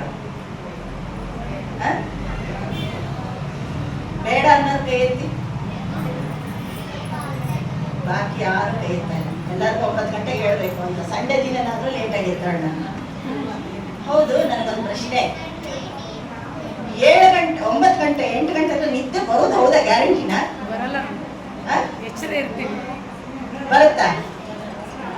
ಸೌಂಡ್ ಸ್ಲೀಪ್ ಅಂತ ಖಂಡಿತ ಬರಲ್ಲ. ಆಳವಾದ ನಿದ್ದೆ, ಶಾಂತಿಯುತವಾದ ನಿದ್ದೆ ಖಂಡಿತ ಬರುವುದಿಲ್ಲ. ಬರ್ತದ? ಬರಲ್ಲ. ಏನೋ ಅತಿಯಾಗಿ ನಾವು ಬಳಲಿದರೆ, ನಿದ್ದೆ ಕೆಟ್ಟಿದ್ರೆ, ಇನ್ನೇನೋ ರಾತ್ರಿ ಜಾಗರಣೆ ಮಾಡಿದ್ರೆ ಆಗ ಬೇಕಾದ್ರೆ ಒಬ್ಬರು ಇಬ್ಬರಿಗೆ ಬರಬಹುದು. ಆಗ ಮೆಜಾರಿಟಿ ಏನಾಗಲ್ಲ, ಬರುವುದಿಲ್ಲ. ಅದು ನಮ್ಮ ಜೀವನದಲ್ಲಿ ಸೋಮಾರಿತನವನ್ನು ಕಲಿಸ್ತದೆ, ಆಲಸ್ಯ ಜೀವನ. ಹೇಳುವಾಗಲೇ ನಾವು ಗಂಟೆ ನೋಡ್ತೀವಿ. ನಿಜವಾಗಿ ನೋಡಿ, ನಮ್ಮ ಪ್ರಾಕ್ಟಿಕಲ್ ಲೈಫ್ನಲ್ಲಿ ಹೇಗಿದೆ, ನಮ್ಮ ಥಾಟ್ ಹೇಗೆ ಕ್ರಿಯೇಟ್ ಆಗ್ತದೆ ಅಂದರೆ, ಬೈ ಚಾನ್ಸ್ ದಿನ 6 ಗಂಟೆಗೆ ಎದ್ದೇಳೋರು 5 ಗಂಟೆಗೆ ಎದ್ವಿ, ಸಹಜವಾಗಿ ಎಚ್ಚರ ಆಗೋಯ್ತು. ಎಚ್ಚರ ಆದಾಗ ಫಸ್ಟ್ ಥಾಟ್ ಏನ್ ಕ್ರಿಯೇಟ್ ಆಗುತ್ತೆ? ಟೈಮ್ ನೋಡ್ತೀವಿ ನಾವು. ಟೈಮ್ ನೋಡಿದ ತಕ್ಷಣ ಸೆಕೆಂಡ್ ಥಾಟ್ ಏನಾಗುತ್ತೆ? ಇನ್ನೂ 5 ಗಂಟೆನಾ ತಡಿ. ಫಸ್ಟ್ ಥಾಟೇ ಇನ್ನೂ 5 ಗಂಟೆ, ಇನ್ನೊಂದು ತಾಸು ಏನ್ ಮಾಡ್ಬೋದು? ಮಲಗ್ಬೋದು. ಮೂರನೇ ಥಾಟ್ ಕಂಟಿನ್ಯೂ ಆಗ್ತಾ ಹೋಗ್ತದೆ. ಇದು ನಮ್ಮ ಜೀವನದಲ್ಲಿ ನಾನು ಯಾವುದನ್ನ ಕಟ್ಟಬೇಕೋ ಅದನ್ನ ಕಟ್ಟಕ್ಕೆ ಆಗ್ತಾ ಇದೆ. ಗೃಹಿಣಿ ಇದ್ರೆ ಮನೆಯಲ್ಲಿ ಮನೆ ಲಕ್ಷಣ ಅಂತಾರೆ, ಮನೆಯ ಶೋಭೆ ಅಂತಾರೆ. ಒಬ್ಬ ಮನೆಗೆ ಒಂದು ತಾಯಿ ಇಲ್ಲ ಅಂದ್ರೆ ಆ ಮನೆ ಮನೆ ಅಲ್ಲ ಅಂತ ಅನ್ನಿಸ್ಕೊಳ್ತದೆ. ಇದು ನಮ್ಗೆಲ್ಲರಿಗೂ ಅನುಭವ ಜೀವನದಲ್ಲಿ. ಹಾಗಾದ್ರೆ ನಮ್ಮ ಒಂದು ದಿನಚರಿ ಈ ರೀತಿ ಇದ್ದರೆ ನಾವು ಇದ್ದರೂ ಒಂದೇ, ಇಲ್ಲದಿದ್ದರೂ ಒಂದೇ ಅಂತ ನನ್ನ ಅನುಭವದ ಅನಿಸಿಕೆ. ಸಾಧಕರಿದ್ದಾರೆ, ಈಶ್ವರನ ವಿದ್ಯಾರ್ಥಿ ಜೀವನವನ್ನ ನಡೆಸ್ತಾ ಇದ್ದೇವೋ, ನಮಗೆಲ್ಲ ಜಾಗೃತದ ಸಮಯ ಎಷ್ಟು ಗಂಟೆಗೆ? ಅಮೃತ ವೇಳೆ 2 ಗಂಟೆಯಿಂದ ಪ್ರಾರಂಭ. ಕೆಲವರು 2 ಗಂಟೆಗೆ ಎದ್ದೇಳ್ತಾರೆ, ಕೆಲವರು 3 ಗಂಟೆ, ಕೆಲವರು 3:30, ಲಾಸ್ಟ್ 4 ಗಂಟೆ. ಅದರ ನಂತರ ಮಲಗುವುದಿಲ್ಲ. ಆಗ ಜೀವನದಲ್ಲಿ ಉತ್ಸಾಹ ಬರ್ತದೆ. ಜೀವನದಲ್ಲಿ ನನಗೆ ಸ್ಫೂರ್ತಿ. ತಾಯಿ ಅಂದ್ರೆ ಸ್ಫೂರ್ತಿದಾಯಕ. ಆಕೆಗೆ ಯಾರಿಂದಲೂ ಸ್ಫೂರ್ತಿ ಬೇಕಾಗಿಲ್ಲ. ತಾಯಿಯೇ ತನ್ನ ಕುಟುಂಬದ ಮಕ್ಕಳಿಗಿರ್ಬೋದು, ಕುಟುಂಬದ ಸದಸ್ಯರಿಗಿರ್ಬೋದು, ಅಕ್ಕಪಕ್ಕದ ಮನೆಯವರಿಗಿರ್ಬೋದು ಸ್ಫೂರ್ತಿ. ಮದರ್ ಅಂತ ಶಬ್ದ ಇಂಗ್ಲಿಷ್ನಲ್ಲಿ ಕಳೆದ್ವಿ, ಕನ್ನಡದಲ್ಲಿ ಅಮ್ಮ ಅಂತೀವಿ, ತಾಯಿ ಅಂತೀವಿ. ತಾಳ್ಮೆಯ ಪ್ರತೀಕನೇ ತಾಯಿ. ಸ್ಥೂಲ ಸೂಕ್ಷ್ಮ 2 ರೂಪದಲ್ಲಿ ತನ್ನ ಕುಟುಂಬವನ್ನು ನಿರ್ದಿಷ್ಟವಾಗಿ ನಿಂತು ಕಾಯ್ದುಕೊಳ್ಳುವಂಥ ಶಕ್ತಿ ಕುಟುಂಬವನ್ನು ಕಟ್ಟುವಂತಹ ಕೋಟೆ ಅಂದರೆ ಆ ಕೋಟೆ ಕಟ್ಟುವ ಇಟ್ಟಂಗಿ ಇರ್ಬೋದು. ಅದ್ಯಾರು? ಮೇಸ್ತ್ರಿ ಯಾರು? ಗೋಡೆ ಕಟ್ಟಕ್ಕೆ ಯಾರು ಇರ್ತಾರೆ? ಗೌಂಡಿ ಇರ್ತಾರೆ, ಮೇಸ್ತ್ರಿಗಳು ಇರ್ತಾರೆ. ಆ ಮನೆಯನ್ನ, ಕುಟುಂಬವನ್ನ, ಮಕ್ಕಳೆಂಬ ಒಂದೊಂದು ಇಟ್ಟಂಗಿಯನ್ನು ನಾವು ಕಟ್ಟಿ ಸುಂದರವಾದ ಕಟ್ಟಡ ಕಟ್ಟಬೇಕಂದ್ರೆ ಮೇಸ್ತ್ರಿನೂ ತಾಯಿನೇ, ಇಂಜಿನಿಯರು ತಾಯಿನೇ, ಗೌಂಡಿನೂ ತಾಯಿನೇ, ಕ್ಯೂರಿಂಗ್ ಮಾಡೋದು ತಾಯಿನೇ. ಹೌದಾ ಅಲ್ವಾ? ಒಪ್ಕೊಳ್ತೀರಾ ಇಲ್ಲ? ತಂದೆದೇನು ಕೆಲಸ ಇಲ್ವಾ? ಅಣ್ಣಂದ್ರಿಗೆ ಕೇಳ್ತೀನಿ. ಮಟೀರಿಯಲ್ ತಂದ್ಕೊಡೋದು ಅವ್ರದೇ ಕೆಲಸ, ಸಿಮೆಂಟ್ ತಂದ್ಕೊಡೋದು ಅವ್ರದೇ, ಸಂಬಳ ಕೊಡೋದು ಅವ್ರದೇ, ನೀರು ಒದಗಿಸಿ ಕೊಡೋದು ಅವ್ರದೇ. ಆದ್ರೆ ಅದನ್ನೆಲ್ಲ ಉಪಯೋಗಿಸಿ ಕಟ್ಟಡ ಕಟ್ಟುವವರು ಮಾತ್ರ ನಾವೇ ತಾನೆ. ಒಪ್ಕೊಳ್ತೀರಾ? ಅದಕ್ಕೆ ಮಂಕುತಿಮ್ಮ ಕಗ್ಗ ಡಿ.ವಿ. ಗುಂಡಪ್ಪನವರು ಮಾತು ಬರೆದಿದ್ದಾರೆ. ಸ್ವಲ್ಪ ಶಬ್ದಗಳು ಹೆಚ್ಚು ಕಡಿಮೆ ಆಗ್ಬೋದು, ಬಹಳ ದಿನ ಆಯಿತು, ಅದನ್ನು ನೆನಪು ಮಾಡ್ಕೊಂಡು ಸೃಷ್ಟಿ ಕೋಟೆಯಲ್ಲಿ ನೀನೊಂದಿಟ್ಟಿಗೆ. ಯಾವುದ್ರೊಳಗೆ? ಸೃಷ್ಟಿ ಕೋಟೆಯೊಳಗೆ ನೀನೊಂದಿಟ್ಟಿಗೆ, ಸೊಟ್ಟಗಾಗೆ ಪೆಟ್ಟು ಬೀಳುವುದು ಜೋಕೆ ಮಂಕುತಿಮ್ಮ. ಸೃಷ್ಟಿ ಎನ್ನುವ ಈ ಕೋಟೆಯೊಳಗೆ ನಾವು ಒಬ್ಬೊಬ್ಬರು ಒಂದೊಂದು ಇಟ್ಟಿಗೆ. ಒಂದೆಡೆ ನಾನು ಸೊಟ್ಟಾದ್ರೆ ಪಕ್ಕದ ಇಟ್ಟಿಗೆ ಬಡಿಯಲ್ರಿ ಮೇಸ್ತ್ರಿ, ಗೌಂಡಿ ಸೊಟ್ಟಗಾದವ್ರಿಗೆ ಬಡಿತಾನೆ. ಹಾಗೆ ನಾವು ನಮ್ಮ ಕುಟುಂಬದ ಕೋಟೆ ಕಟ್ತಾ ಇದ್ದೀವಿ. ಅದರಲ್ಲಿ ಮೊದಲು ನಾನೇನಾಗಬೇಕು? ಸುಂದರವಾದಂಥ ಗಟ್ಟಿಯಾದ ಇಟ್ಟಂಗಿ ಆಗಬೇಕು. ಇಟ್ಟಂಗಿ ಗಟ್ಟಿ ಆಗ್ಬೇಕಾದ್ರೆ ಚೆನ್ನಾಗಿ ಬೇಯಬೇಕು. ಬಟ್ಟಿಯಲ್ಲಿ ಬೆಂದರೆ ಮಾತ್ರ ಅದು ಇಟ್ಟಂಗಿಯಾಗಿ ಕೆಲಸ ಮಾಡುತ್ತದೆ. ಅದರ ಸುಟ್ಟಾಗ ರೂಪ, ಗುಣ ಎಲ್ಲವೂ ಬದಲಾವಣೆ ಆಗ್ತದೆ. ಹಾಗೆ ನಾವು ಸಹ ಪರಮಾತ್ಮನ ನೆನಪು ಮಾಡ್ತಾ ಮಾಡ್ತಾ ನಮ್ಮ ಜೀವನವನ್ನ ಕರ್ಮಯೋಗಿ ಜೀವನ ಮಾಡಿಕೊಂಡಾಗ ನಮ್ಮಲ್ಲಿದ್ದಂತಹ ತಾಳ್ಮೆ ಇಮ್ಮಡಿಯಾಗ್ತದೆ, ಮುಮ್ಮಡಿಯಾಗ್ತದೆ. ನಮ್ಮಲ್ಲಿದ್ದ ಸಹನೆ ಹೆಚ್ಚಾಗ್ತದೆ, ನಮ್ಮಲ್ಲಿದ್ದ ಧೈರ್ಯ ಹೆಚ್ಚಾಗ್ತದೆ. ಇವೆಲ್ಲ ಇಲ್ಲ ಅಂತಲ್ಲ, ಇದೆ. ಹೇಗೆ ಇದೆ ಅಂದ್ರೆ ಪ್ರೆಷರ್ ಕುಕ್ಕರ್ ಇದ್ದಾಗ. ಹೇಗೆ? ಕುಕ್ಕರ್ ಇದ್ದಾಗ ಅದು ಸಿಟಿ ಬರ್ತದಾನೆ. ಸಿಟಿ ಬಂದ ತಕ್ಷಣ ಏನ್ ಮಾಡ್ತೀವಿ? ಬಂದ್ ಮಾಡ್ತೀವಿ. ಅದಕ್ಕೆ ಲೆಕ್ಕ ಇರ್ತದೆ, 1, 2, ಬೇಳೆ ಇಟ್ಟಾಗ 3, ಅನ್ನ ಇಟ್ಟಾಗ 2, 1 ಹೀಗೆ. ಹಾಗಾದ್ರೆ ನಮಗೂ ಸಹ BP ಬರ್ತದೆ, ಶುಗರ್ ಬರ್ತದೆ, ಎಲ್ಲ ಅನೇಕ ರೀತಿಯ ಟೆನ್ಷನ್ ಇಂದ ನಮ್ಗೆ ಇದೆಲ್ಲ ಬರ್ತದಲ್ಲ. ಇದು ಯಾವಾಗ ನಾವು ಬಂದ್ ಮಾಡ್ಬೇಕು? ಅದೇನೋ ಅನ್ನಕ್ಕಿಟ್ಟೆ 2 ಬಿಸಿ ವಿಷಲ್ ಬಂದ ತಕ್ಷಣ ಬಂದ್ ಮಾಡ್ತೀವಿ ಅಲ್ವಾ? ನಮ್ಗೆ ತಲೆನೋವು ಬಂತು ಅಂತ ಇಟ್ಕೊಳ್ಳಿ, ಅಸಿಡಿಟಿ ಆಯ್ತು ಅಂತ ಇಟ್ಕೊಳ್ಳಿ, ಬೇಸರ ಆಯ್ತು ಅಂತ ಇಟ್ಕೊಳ್ಳಿ, ಇವತ್ತು ನಮ್ಮ ಮನಸ್ಸಿಗೆ ನೋವಾಯ್ತು ಅಂತ ಇಟ್ಕೊಳ್ಳಿ. ಇದೆಲ್ಲವೂ ಲಕ್ಷಣಗಳು. ಯಾವುದಕ್ಕೆ? ನನ್ನದೇ ಆದಂತಹ ಶ್ರೇಷ್ಠ ಶಕ್ತಿ ಕಡಿಮೆ ಆಗಿದೆ.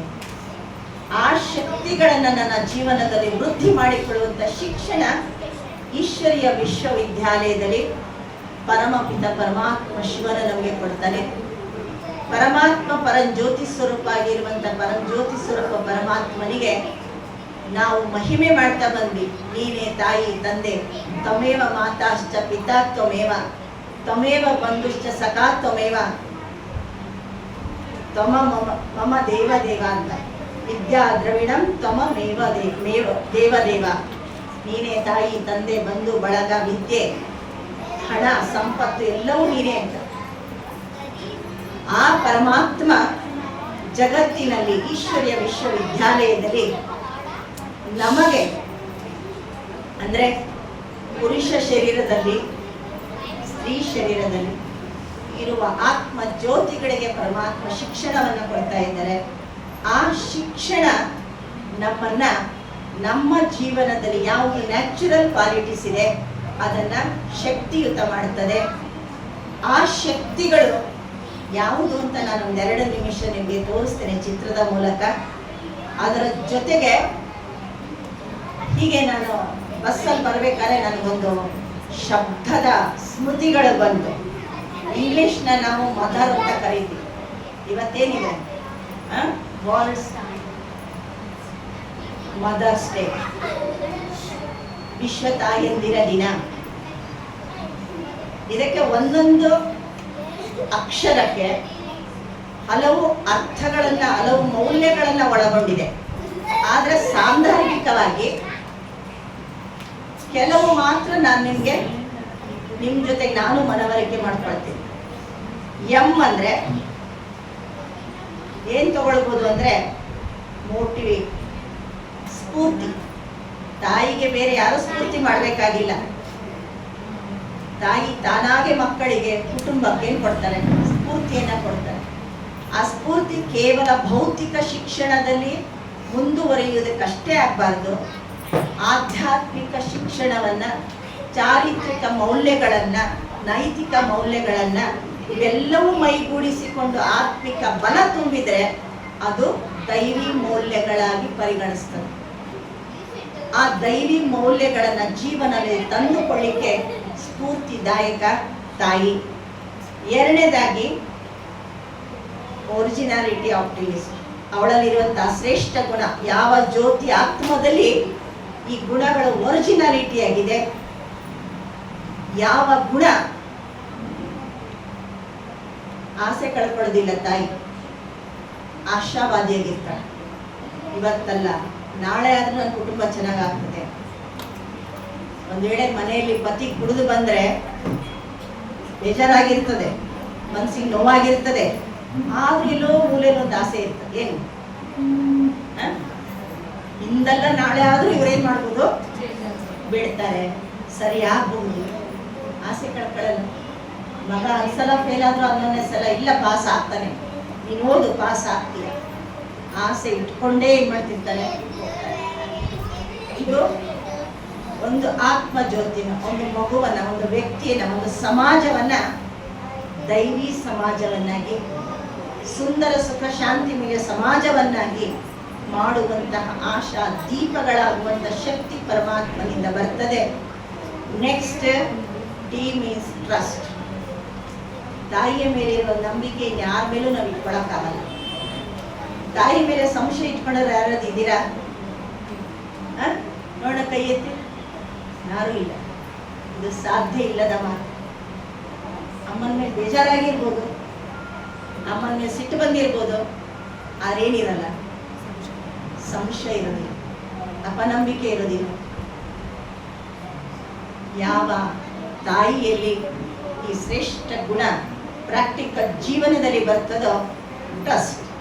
ಕೇವಲ ನನ್ನ ಮಕ್ಕಳು, ನನ್ನ ಕುಟುಂಬ ಅಲ್ಲ, ನನ್ನನ್ನು ಯಾರು ನಂಬಬೇಕು? ಯಾರು ನಂಬಬೇಕು? ಪರಮಾತ್ಮ ನಂಬಬೇಕು. ಪರಮಾತ್ಮ ನನ್ನನ್ನು ಒಪ್ಕೊಳ್ಬೇಕು. ಆ ಒಂದು ಶ್ರೇಷ್ಠವಾದಂತಹ ಆ ಮೌಲ್ಯ ಸಂಪನ್ನವೇ ತಾಯಿ. ನೆಕ್ಸ್ಟ್ ಶಬ್ದ ಬರ್ತದೆ ಹೆಚ್, ಆನೆಸ್ಟಿ, ಪ್ರಾಮಾಣಿಕತೆ. ತಾಯಿ ಯಾವುದು ಮುಚ್ಚುಮರೆ ಮಾಡೋದಿಲ್ಲ. ಒಂದು ವೇಳೆ ಮುಚ್ಚುಮರೆ ಮಾಡಿದ್ರೆ ಅದ್ರಲ್ಲಿ ಏನೋ ಒಂದು ಕಾರಣ ಇರ್ತದೆ. ಸದ್ಯಕ್ಕೆ, ವರ್ತಮಾನಕ್ಕೆ, ಶಾಶ್ವತವನ್ನು ಮುಚ್ಚಿಡೋದಿಲ್ಲ. ಪ್ರಾಮಾಣಿಕತನ ಇರ್ತದೆ ವ್ಯವಹಾರದಲ್ಲಿ, ನಡೆನುಡಿಗಳಲ್ಲಿ, ಲಾಲನೆ ಪಾಲನೆ ಪೋಷಣೆಯಲ್ಲಿ ಆಕೆಗೆ ಏನಿರ್ತದೆ? ಪ್ರಾಮಾಣಿಕತನ ಇರ್ತದೆ. ಯಾರಲ್ಲಿ ಈ ಶ್ರೇಷ್ಠತೆ ಇದೆಯೋ ಅವರು ವಿಶ್ವ ವಂದ್ಯ ತಾಯಂದಿ. ನೆಕ್ಸ್ಟ್ ಬರ್ತದೆ ಈಗೋಲೆಸ್, ಅಹಂಕಾರ ರಹಿತ. ಅವ್ರಿಗಿಂತ ನಾನೇ ಎಷ್ಟು ಉತ್ತಮರಿ, ನಮ್ಗೇನಾಗ್ತದೆ? ಹೆಮ್ಮೆ ಬೇಕು, ಬಟ್ ಏನ್ ಬೇಡ? ಅಹಂಕಾರ ಬೇಡ. ಅಹಂಕಾರಕ್ಕೂ ಹೆಮ್ಮೆಗೂ ಬಹಳ ಬಹಳ ಅಂತರ ಇದೆ. ಯಾವಾಗ ನಿರಹಂಕಾರಿ ಶ್ರೇಷ್ಠ ಮೌಲ್ಯ ನಮ್ಮ ಜೀವನದಲ್ಲಿ ಬರ್ತದೋ ಆಗ ನಮ್ಮ ನೇಚರ್ ಈಸಿ ನೇಚರ್ ಆಗ್ತದೆ, ಸರಳ ಸ್ವಭಾವದವರಾಗ್ತೀವಿ. ಇಲ್ಲ ಅಂದ್ರೆ ಅವ್ರಿಗೂ ನಮ್ಗೂ ಏನ್ ಲೆವೆಲ್ ಒಂದೇ ಐತೇನ್ರಿ? ಅವ್ರ್ಯಾಕೆ ನನ್ನ ಪಕ್ಕ ಬಂದು ಕುತ್ಕೋಬೇಕು? ಬರ್ತದೋ ಇಲ್ಲ ಇದು? ನಮಗಷ್ಟೇ ಅಲ್ರಿ, ನಮ್ಮ ಮಕ್ಕಳಿಗೂ ನಾವು ಅದನ್ನ ಕಲಿಸ್ತೇವೆ. ಸ್ಕೂಲ್ಗೆ ಹೋದ್ರೆ ಅವನ ಪಕ್ಕ ಕುತ್ಕೋಬೇಡ, ನೀವು ಯಾರ ಪಕ್ಕ ಕುತ್ಕೋಬೇಡ. ನಮಗಿಂತ ಸ್ವಲ್ಪ ಕೆಳಗಿನಾರು ಇದ್ರೆ, ನಮಗಿಂತ ಸ್ವಲ್ಪ ಏನಾದ್ರೂ ಅಂತಸ್ತಿನಲ್ಲೋ ವಿದ್ಯೆಯಲ್ಲೋ ಅಥವಾ ಕುಲದ ಹೆಸರು ಸ್ಥಿತಿ ಕೀರ್ತಿವಂತಿಕೆ ಕಡಿಮೆ ಇದ್ರೆ ನಾವೇನ್ ಮಾಡ್ತೀವಿ? ಹೇಳೋದು ಸಹಜ ಅಲ್ವಾ? ಕಲಿಸ್ಬಿಡ್ತೀವಿ ನಾವು ಸಹಜ. ಅವನ ಹತ್ರ ಕುತ್ಕೋಬೇಡ, ಟೀಚರ್ಗೆ ಹೋಗಿ ಹೇಳಿ ಬಂದಿರ್ತೀವಿ, ನೋಡ್ರಿ ಮಿಸ್, ನನ್ನ ಮಗನ ಅವ್ರ ಹತ್ರ ಕೂರಿಸ್ಬೇಡ, ಇದು ಬೇಡ. ಅಥವಾ ಬೇಕಾ? ಇದು ಬೇಡ. ಯಾವಾಗ ನನ್ನಲ್ಲಿ ನಿರಹಂಕಾರಿ ಶ್ರೇಷ್ಠ ಗುಣ, ಆತ್ಮದ ಗುಣ ವೃದ್ಧಿ ಆಗ್ತದೆ, ಆಗ ನಮ್ಮ ನೇಚರ್ ಈಸಿ ನೇಚರ್, ಸರಳ ಜೀವನ, ಸರಳ ಸ್ವಭಾವ, ಸಂಸ್ಕಾರ ಎಲ್ಲರ ಜೊತೆಗೆ ಹೊಂದಿಕೊಳ್ಳುವಂತಹ ನೇಚರ್ ನಂದ. ನೇಚರ್ ಅಂತ ಶಬ್ದ ಯಾಕೆ ಬಂತು ಅಂದ್ರೆ ಇದೆಲ್ಲ ಪ್ರಕೃತಿ ದತ್ತರಿ ಅಂದ್ಬಿಟ್ಟು.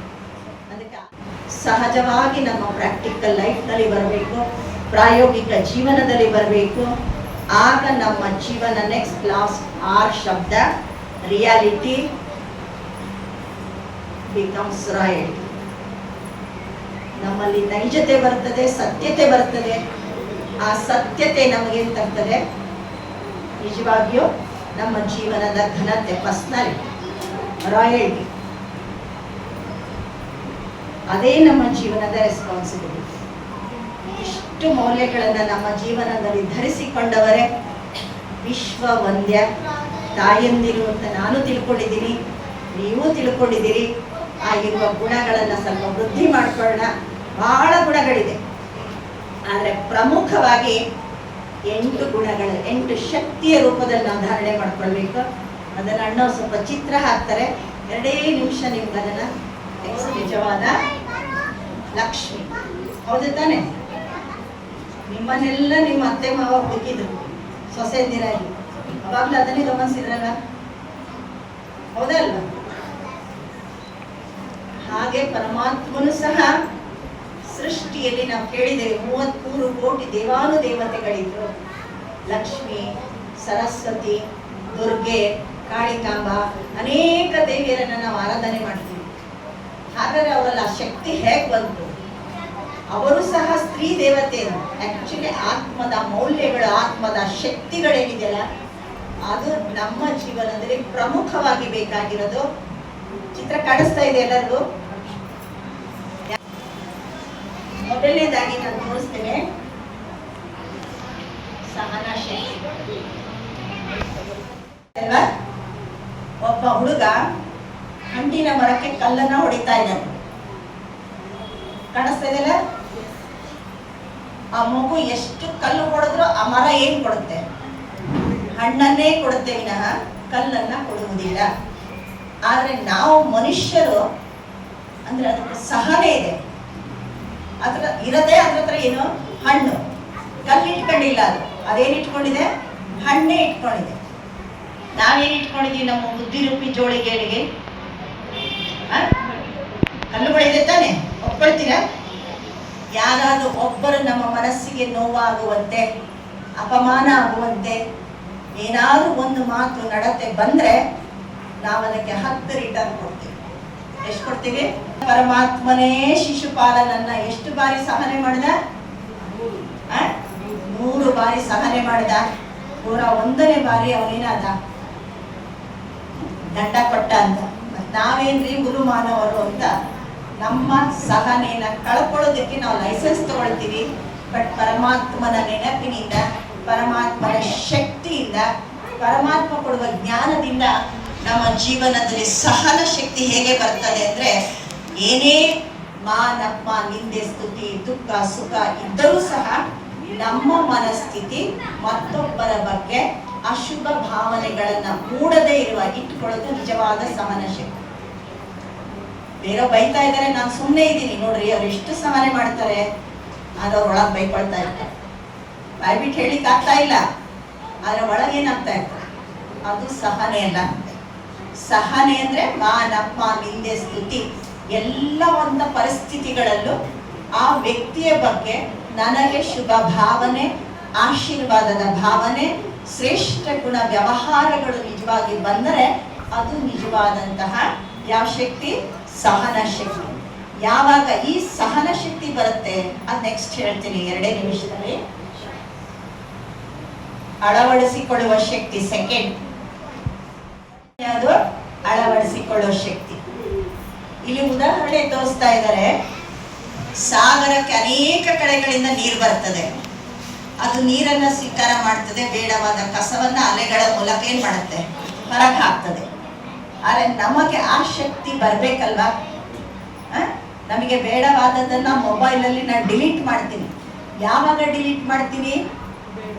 ಬೇಡವಾದದ್ದು ಅಂತ ಗೊತ್ತಾಗಬೇಕು, ಅದರ ಜೊತೆಯೊಳಗೆ ಮೆಮೊರಿ ಫುಲ್ ಆಗಿದೆ ಅಂತ ಗೊತ್ತಾಗಬೇಕು.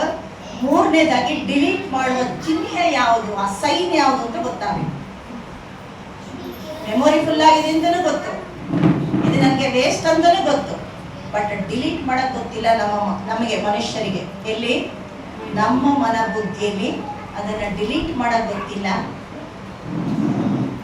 ಆವಾಗ ನಾವು ಬೇಡವಾದದ್ದನ್ನೆಲ್ಲ ಅಳವಡಿಸ್ಕೊಳ್ತೀವಿ.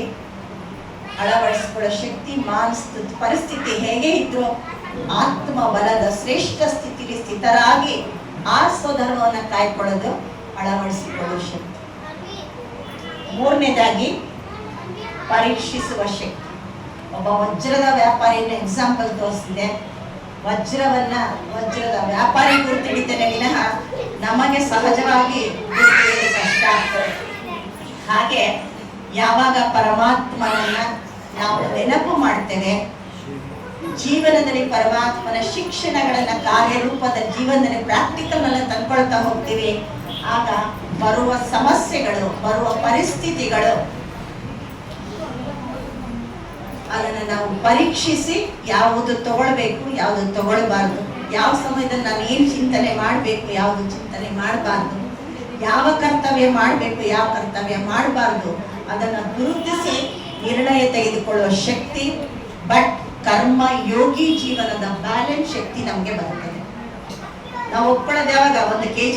ಒಂದು ಕೆಜಿ ತರಕಾರಿ ತಗೊಳ್ತೀವಿ, ಟೊಮೆಟೊ, ಆ ತಕ್ಕಡಿ ಎರಡು ಏನಾಗ್ಬೇಕು, ತಟ್ಟೆ ಸಮಾನ ಆಗ್ಬೇಕು. ಒಂದು ಕೆಳಗಿದ್ರು ಇನ್ನೊಂದು ಟೊಮೆಟೊ ಹಾಕ್ತೀವಿ, ಹೌದು ತಾನೆ? ಹಾಗೆ ನಾವೆಲ್ಲರೂ ಕರ್ಮ ಕ್ಷೇತ್ರದಲ್ಲಿ ಇರುವಂತಹ ಕ್ಷೇತ್ರ ಅಂತ ಹೇಳಾಗ್ತದೆ. ನಾವು ಆತ್ಮ ಜ್ಯೋತಿ ಈ ಕರ್ಮ ಕ್ಷೇತ್ರದಲ್ಲಿ ಇದೀವಿ. ನಮ್ಮದೇ ಆದಂತಹ ಒಂದು ಋಣ ಸಂಬಂಧದ ಚಕ್ರದೊಳಗೆ ನಾವೆಲ್ಲರೂ ಇದ್ದೇವೆ. ಬಟ್ ಆದ್ರೆ ಪರಮಾತ್ಮನ ನೆನಪೇ ಯೋಗ, ಅದನ್ನ ಮರೆತಿದ್ದೇವೆ. ಕರ್ಮದ ಜಂಜಾಟದಲ್ಲಿ ಸಿಕ್ಕಾಕೊಂಡಿದ್ದೀವಿ. ನಾವೇನ್ ತಿಳ್ಕೊಳ್ತೀವಿ, ಇದೆಲ್ಲ ಮಾಡ್ಬೇಕಂದ್ರೆ ಈಗ ಅಕ್ಕವರು ಬಿಳಿ ಸೀರೆ ಉಟ್ಕೊಂಡು ಹೋಗ್ಯಾರಲ್ರಿ ಓಂ ಶಾಂತಿಗೆ, ನಾವು ಹಾಗೇ ಹೋಗ್ಬೇಕು. ಇಲ್ಲ, ಪರಮಾತ್ಮ ಬಂದಿರುವುದೇ ಶ್ರೇಷ್ಠ ಪವಿತ್ರ ಪ್ರವೃತ್ತಿ ಮಾರ್ಗವನ್ನ, ಕರ್ಮಯೋಗಿ ಜೀವನವನ್ನ ನಮಗೆ ಕಲಿಸುವುದಕ್ಕೆ ಬಂದಿದ್ದಾರೆ. ನಮ್ಮ ಜೀವನದಲ್ಲಿ ಬ್ಯಾಲೆನ್ಸ್ ಶಕ್ತಿ ಬರ್ತದೆ. ನಂತರ ಧೈರ್ಯ ಶಕ್ತಿ. ಎಲ್ಲದಕ್ಕಿಂತ ಮನುಷ್ಯ ಹೆದರೋದು ಯಾವುದಕ್ಕೆ ಹೇಳಿ ನೋಡೋಣ? ಸಾವಿಗೆ ಹೆದರ್ತೀವಿ. ಸಾವಿಗೆ ಯಾಕೆ ಹೆದರ್ತೀವಿ ನಾವು ಮನುಷ್ಯ ಅಂದ್ರೆ? ಯಾಕೆ ಹೆದರ್ತೀವಿ? ಏನಾದ್ರೂ ಕಾರಣ ಇರ್ಬೇಕಲ್ಲ. ಏನ್ ಕಾರಣ ಸಾವಿಗೆ ಹೆದರುವುದು? ಯಾಕೆ? ಮೋಹ. ಮತ್ತೆ ನಾನು ಯಾರು ಎನ್ನುವ ಸತ್ಯದ ಅರಿವು ಇಲ್ಲದೇ ಇರೋದ್ರಿಂದ ಭಯ. ನನಗೆ ಮುಂದೆ ಏನು ಎನ್ನುವ ನಿರ್ದಿಷ್ಟ ಠಿಕಾನೆ ನಮಗೆ ಗೊತ್ತಿಲ್ಲದೆ ಇರುವುದರಿಂದ ನಮಗೆ ಭಯ. ಸತ್ಮೇಲೆ ಏನಾಗ್ತೀವೋ ಏನೋ, ಕುರಿ ಆಗ್ತೀವೋ, ಕೋಳಿ ಆಗ್ತೀವೋ, ನರಿ ಆಗ್ತೀವೋ, ಏನಾಗ್ತೀವೋ ಗೊತ್ತಿಲ್ಲ. ಪರಮಾತ್ಮ ನಮಗೆ ಶಿಕ್ಷಣ ಕೊಡ್ತಾ ಇದ್ದರೆ, ನೀನು ಆತ್ಮ ಜ್ಯೋತಿ, ಅಮರ ಜ್ಯೋತಿ, ನೀನು ಮತ್ತೆ ಮತ್ತೆ ಮತ್ತೆ ಪುನರ್ಜನ್ಮವನ್ನು ಪಡ್ಕೊಳ್ತೀಯ. ಆತ್ಮ ನಶ್ವರ, ಆತ್ಮ ಏನಾಗುವುದಿಲ್ಲ, ಸಾಯುವುದಿಲ್ಲ, ಆತ್ಮ ನಶಿಸಿ ಹೋಗುವುದಿಲ್ಲ. ನೈನಂ ಚಿಂದಂತಿ ಶಸ್ತ್ರಾಣಿ ನಯೇನಂ ದಹತಿ ಪಾವಕಃ ನ ಛೇದಯಂತ್ಯಾಪ್ಯೋ ನ ಶೋಷಯತಿ ಮಾರುತಃ. ಯಾವುದೇ ಅಸ್ತ್ರಶಸ್ತ್ರಗಳಿಂದ ಅಥವಾ ನೀರಿನಿಂದ, ಬೆಂಕಿಯಿಂದ ಸುಡಲು, ತುಂಡು ಮಾಡಲು ಸಾಧ್ಯ ಇಲ್ಲದೆ ಇರುವಂತಹ ಅಮರ ಜ್ಯೋತಿ ನಾವು ಆತ್ಮ ಆಗಿದ್ದೇವೆ. ಈ ವಸ್ತ್ರವನ್ನ ಧರಿಸ್ತೀವಿ, ಕೊಳೆ ಆದ್ಮೇಲೆ ಮತ್ತೊಂದು ಉಟ್ಕೊಳ್ತೀವಿ. ಹಾಗೆ ಶರೀರವೆಂಬಂತ ವಸ್ತ್ರವನ್ನ ನಾವು ಆತ್ಮ ಜ್ಯೋತಿ ಬದಲಾವಣೆ ಮಾಡ್ತೀವಿ. ಆತ್ಮ ನಾವು ಅಮರ ಜ್ಯೋತಿ. ಈ ರಿಯಲೈಸೇಷನ್ ಈಶ್ವರ್ಯ ವಿಶ್ವವಿದ್ಯಾಲಯದ ಜ್ಞಾನದಲ್ಲಿ ಪ್ರತಿಯೊಬ್ಬರು ಅನುಭವಿಗಳಾಗಿರೋದ್ರಿಂದ ಸಹಜವಾಗಿ ಅವರಿಗೆ ಎಂತಹ ಪರಿಸ್ಥಿತಿಯಲ್ಲೂ ಧೈರ್ಯ ಇರ್ತದೆ. ಯಾವಾಗ ಧೈರ್ಯ ಇರ್ತದೋ ಯಾಕಂದ್ರೆ ಈಗ ಪರೀಕ್ಷೆಯಲ್ಲಿ ಎಕ್ಸಾಮ್ ಬರಿಬೇಕಾದ್ರೆ ಮಕ್ಕಳಿಗೆ ಏನು ಹೇಳ್ತೀವಿ, ಹೆದರ್ಕೋಬೇಡ. ಹೆದರ್ಕೊಂಡು ಕೂಡ ಏನಾಗ್ತದೆ, ಓದಿದ್ದೆಲ್ಲ ಮರ್ತು ಹೋಗ್ತದೆ.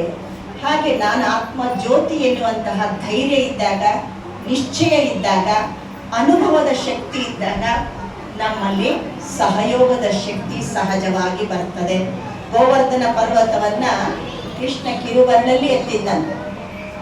ಅಂದ್ರೆ ವಾಸ್ತವಿಕವಾಗಿ ಈ ದುಃಖಮಯ ಜಗತ್ತು, ಒತ್ತಡಯುಕ್ತವಾಗಿರುವಂಥ ಜಗತ್ತು, ಅಶಾಂತಿಯಿಂದ ತುಂಬಿರುವಂಥ ಈ ಜಗತ್ತೇನಿದೆ, ಸೌಹಾರ್ದತೆ ಸಹನ ಬಾಳ್ವೆ ಏನೂ ಇಲ್ಲದೆ ಈ ಜಗತ್ತಿನಲ್ಲಿ ಪರಮಾತ್ಮನು ಶ್ರೇಷ್ಠ ಕಾರ್ಯ ಮಾಡ್ತಾ ಇದ್ದಾನೆ. ಜಗತ್ತನ್ನ ಸ್ವರ್ಗ ಮಾಡ್ತಾ ಇದ್ದಾನೆ. ಮನೆಯನ್ನ, ಕುಟುಂಬವನ್ನ, ಶಾಂತಿಯುತ ಸಮಾಜ ಕುಟುಂಬವನ್ನ ಮಾಡ್ತಾ ಇದ್ದಾನೆ. ಪರಿವಾರವನ್ನ ಹೊಂದಿಕೊಂಡು ಖುಷಿಯಾಗಿ ಬಾಳುವಂತಹ ಶ್ರೇಷ್ಠ ಕುಟುಂಬವನ್ನಾಗಿ, ಪರಿವಾರವನ್ನಾಗಿ ಪರಮಾತ್ಮ ನಿರ್ಮಾಣ ಮಾಡ್ತಾ ಇದ್ದಾರೆ. ಅದರಲ್ಲಿ ನಾವೆಲ್ಲರೂ ಸಹಯೋಗಿಗಳಾಗುವಂತ ಶ್ರೇಷ್ಠ ಶಕ್ತಿ ನಮಗೆ ಬರ್ತದೆ. ಒಂದು ಸಣ್ಣ ಎಕ್ಸಾಂಪಲ್ ಕೊಡ್ತೀನಿ. ಒಂದು ಊರಲ್ಲಿ ದೇವಸ್ಥಾನ ಕಟ್ತಾ ಇದ್ರಂತೆ. ಏನ್ ಕಟ್ತಾ ಇದ್ರು? ದೇವಸ್ಥಾನ. ಆ ಊರಲ್ಲಿ ಒಬ್ಬ ಕೋಟ್ಯಾಧೀಶ್ವರ ಇದ್ದ. ಅಷ್ಟೇ ಜಿಪುಣನೂ ಹೌದು. ಒಂದು ನಯ ಪೈಸಾ ಒಂದು ದೇವಸ್ಥಾನ ಆಗ್ಲಿ, ಒಂದು ಮಸೀದಿ ಆಗ್ಲಿ, ಒಂದು ಚರ್ಚ್ ಆಗ್ಲಿ ಅಥವಾ ಇನ್ಯಾವುದೇ ಸಹಾಯಾರ್ಥವಾಗಿ ಕೊಡ್ತಾ ಇರಲಿಲ್ಲ. ಆದರೂ ಸಹ ಆ ದೇವಸ್ಥಾನ ಕಟ್ಟುವ ಕಮಿಟಿಯರು ಏನಿದ್ದಾರೆ ಅವ್ರು ಮಾತಾಡ್ಕೊಂಡು, ಅವ್ನು ಏನಾದ್ರೂ ಮಾಡ್ಲಪ್ಪ, ಹೋಗಿ ಕೇಳೇ ಬಿಡ್ಬೇಕು. ಯಾವ ಟೈಮಲ್ಲಿ ಹೆಂಗೆ ಅವನಿಗೆ ಬುದ್ಧಿ ಭಗವಂತ ಕೊಡ್ತಾನೋ ಕೊಟ್ಟರು ಕೊಡ್ಬೋದು, ಯಾರಿಗೆ ಗೊತ್ತು. ನಾವಾಗಿ ಕೊಡಲ್ಲ ಅಂತ ಯಾಕೆ ತೀರ್ಮಾನ ಮಾಡ್ಕೊಳ್ಳೋದು ಅಂತ ಅವರೊಂದು 10-15 ಜನ ಏನಿದಾರಲ್ಲ ಅವರೆಲ್ಲ ಕಮಿಟಿಯವರು ಅವ್ರ ಮನೆಗೆ ಹೋಗ್ತಾರೆ. ಯಾರ ಮನೆಗೆ ಹೋದ್ರು? ಯಾರ ಮನೆಗೆ ಹೋದ್ರು? ಕೋಟ್ಯಾಧೀಶ್ವರ ಅದಷ್ಟೇ ಜಿಪುಣ ಗ್ರೇಸ ಅವ್ರ ಮನೆಗೆ ಹೋದ್ರು. ಅವನ ಬಹಳ ಖುಷಿಯಿಂದ ಅವನ್ನೆಲ್ಲ ಆಧರಿಸಿ ಸತ್ಕರಿಸಿ ಮಾತಾಡ್ತಾನೆ.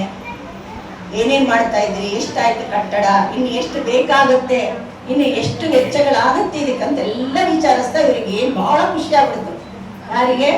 ಕಮಿಟಿ ಮೆಂಬರ್ಸಿಗೆ ಬಹಳ ಖುಷಿ ಆಯ್ತು. ನೋಡ, ನಾವು ಬರ್ಲಿಲ್ಲ ಅಂದ್ರೆ ಎಷ್ಟು ತಪ್ಪು ಮಾಡ್ತಾ ಇದ್ವಿ, ಬಂದಿದ್ದಕ್ಕೆ ಏನಾಯ್ತು ಕೊಡ್ಬೋದು. ಇಷ್ಟೆಲ್ಲ ವಿಚಾರಿಸ್ತಾನೆ ಅಂದ್ರೆ ಗ್ಯಾರಂಟಿ ಕೊಡ್ತಾನೆ ಅಂತೇಳಿ.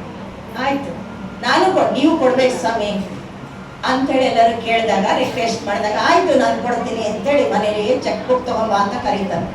ಇವ್ರಿಗೆ ಮತ್ತಷ್ಟು ಖುಷಿ ಕಮಿಟಿಯವರಿಗೆ. ಅಂತೂ ಇವ್ರು ಏನು ಸ್ವಲ್ಪನಾರ ನಮಗೆ ಕೊಡ್ತಾನಲ್ಲ ಅಂಥೇಳಿ ಚೆಕ್ ಬುಕ್ ತಂದ್ಕೊಟ್ರು. ಮನೆಯಲ್ಲಿ ಬರದ ಎಷ್ಟು ಬರೀಲಿ ಅಂತ ಅವ್ರನ್ನೇ ಕೇಳೋದು. ಯಾರನ್ನ? ಕಮಿಟಿಯವ್ರನ್ನೇ ಕೇಳದ ಎಷ್ಟು ಬರೀಲಪ್ಪ ಅಂತ. ಎಷ್ಟು ಹೇಳಿರ್ಬೋದು ಅವರು? ನಿಮ್ಮಿಷ್ಟ ಅಂತ ಹೇಳಿಲ್ರಿ. ಭಗವಂತ ನಿಮಗೆ ಬೇಕಾದಷ್ಟು ಕೊಟ್ಟಿದ್ದೀನಿ ಸ್ವಾಮಿ, ಹೆಂಗೋ ಇನ್ನು ಮತ್ತೆ ಮತ್ತೆ ಯಾರ ಹತ್ರ ಹೋಗಿ ನಾವು ಬೇಡಲ್ಲ, 1 ಕೋಟಿ ಕೊಟ್ಬಿಡ್ರಿ, ಮುಗಿಸ್ಬಿಡ್ತೀವಿ ದೇವಸ್ಥಾನ. ಕಾಮಗಾರಿಯನ್ನ, ಕಟ್ಟಡದ ಕಾರ್ಯ ಪೂರ್ಣ ಮಾಡ್ತೀವಿ ಅಂತ ಹೇಳಿ ಅವರು ಕೇಳ್ತಾರೆ. ಅವರು ನಂಬರ್ ಹೇಳಿದ್ರು. ಯಾರು? ಕಮಿಟಿಯವರು ನಂಬರ್ ಹೇಳಿದ್ರು, 1 ಕೋಟಿ ಕೊಟ್ಬಿಡಿ ಸ್ವಾಮಿ ಅಂತ. 1 ಕೋಟಿ ಜುಜುಬಿ ಅವ್ರಿಗೆ ಬಹಳ ಜಾಸ್ತಿ. ಆಯ್ತು ಅಂತ ಚೆಕ್ ಮೇಲೆ ಬರ್ದ. ಎಷ್ಟು ಬರ್ದ? 1 crore rupees ಅಂತ ಬರ್ದ. ಚೆಕ್ ಕೊಟ್ಟ. ಬಹಳ ಖುಷಿ ಆಯ್ತು. ಎಲ್ಲರೂ ಮಾತಾಡ್ಕೊಂಡು ಖುಷಿಯಿಂದ ಎದ್ದು ಬಂದ್ಬಿಟ್ರು ಹೊರಗೆ. ಆಮೇಲೆ ಎಷ್ಟು ತಪ್ಪು ಮಾಡ್ತಿದ್ದೀವಿ ನಾವು, ಹೋಗ್ಲಿಲ್ಲ ಅಂತಿದ್ರೆ, ನೀವು ಹೋಗಿದ್ದಕ್ಕೆ ನೋಡಿ ಎಲ್ಲೂ ಓಡಾಡೋ ಅವಶ್ಯಕತೆ ಇಲ್ಲ, ಮುಗ್ದೋಯ್ತಲ್ಲ ಬಿಲ್ಡಿಂಗ್ ಕಟ್ಟೋದು ಅಂತೇಳಿ ಬಹಳ ಖುಷಿ ಆಗ್ಬಿಟ್ರು. ಆಮೇಲೆ ನೋಡ್ತಾರೆ, ಅದ್ರಲ್ಲಿ ಒಬ್ಬ ಬುದ್ಧಿವಂತ ಇದ್ದ, ಅದಕ್ಕೆ ಸೈನೇ ಹಾಕಿಲ್ಲ. ಚಕ್ಕಿಗೆ ಏನ್ ಹಾಕಿಲ್ಲ? ಸೈನೇ ಹಾಕಿಲ್ಲ. ನೀವು ಕೋಟಿ ಬರೋದೇನು, 2 ಕೋಟಿ ಬರೋದ್ರೆ ಇದು ನಾವು ಯಾರಾದ್ರೂ ಇದೊಂದು ಕಲ್ಲು ಎತ್ತಿದ್ದಪ್ಪ, ಎತ್ತು ಅಂದ್ರೆ ಒಬ್ಬ ನನ್ಗಾಗಲ್ಲ ಅಂತ 10 ಬಾರಿ ಅಂತ ಕೇಳಿದಾಗ 11ನೇ ಬಾರಿ ನಾವು ಖಂಡಿತ ಮಾಡ್ತೀವಿ, ಇಲ್ಲ ಅಂತಲ್ಲ. ಆದ್ರೆ ಒಳಗೆ ಬೈಕಂತಿರ್ತೀವಿ, ನನ್ನ ಮಗ ಬಿಡವಲ್ಲ ಸುಮ್ಮನೆ ಎತ್ತಾಕ ಹೋಗ ನಡೆಯಲ್ಲ. ಇದು ಸಹಯೋಗದ ಭಾವನೆ ಅಲ್ಲ, ಸ್ಥೂಲವಾಗಿ ಕೊಡುವುದಲ್ಲ, ಮನಸ್ಸಿನಲ್ಲಿ ನಮಗೆ ಶುಭ ಸಂಕಲ್ಪದ ಆಶೀರ್ವಾದ ಕೊಡುವ ಶ್ರೇಷ್ಠ ಶಕ್ತಿ ಅವನಿಂದ.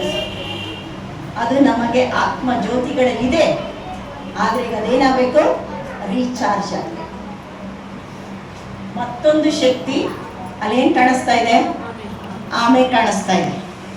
ಆಮೆಯಿಂದ ನಾವು ಕಲಿಯುವಂಥದ್ದು ಏನಿದೆ, ಎಷ್ಟು ಬುದ್ಧಿಜೀವಿಗಳ ನಾವು ಮನುಷ್ಯರು ಇಂದ್ರಿಯಗಳನ್ನ ಉಪಯೋಗಿಸ್ಕೊಳ್ತದೆ.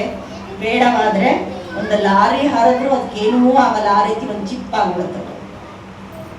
ಆದರೆ ವಿದ್ಯಾವಂತರು ನಾವೇ, ಬುದ್ಧಿವಂತರು ನಾವೇ, ಆಕಾಶದಲ್ಲಿ ಹಾರ್ತಾ ಇರೋರು ನಾವೇ, ಹೌದು ತಾನೆ?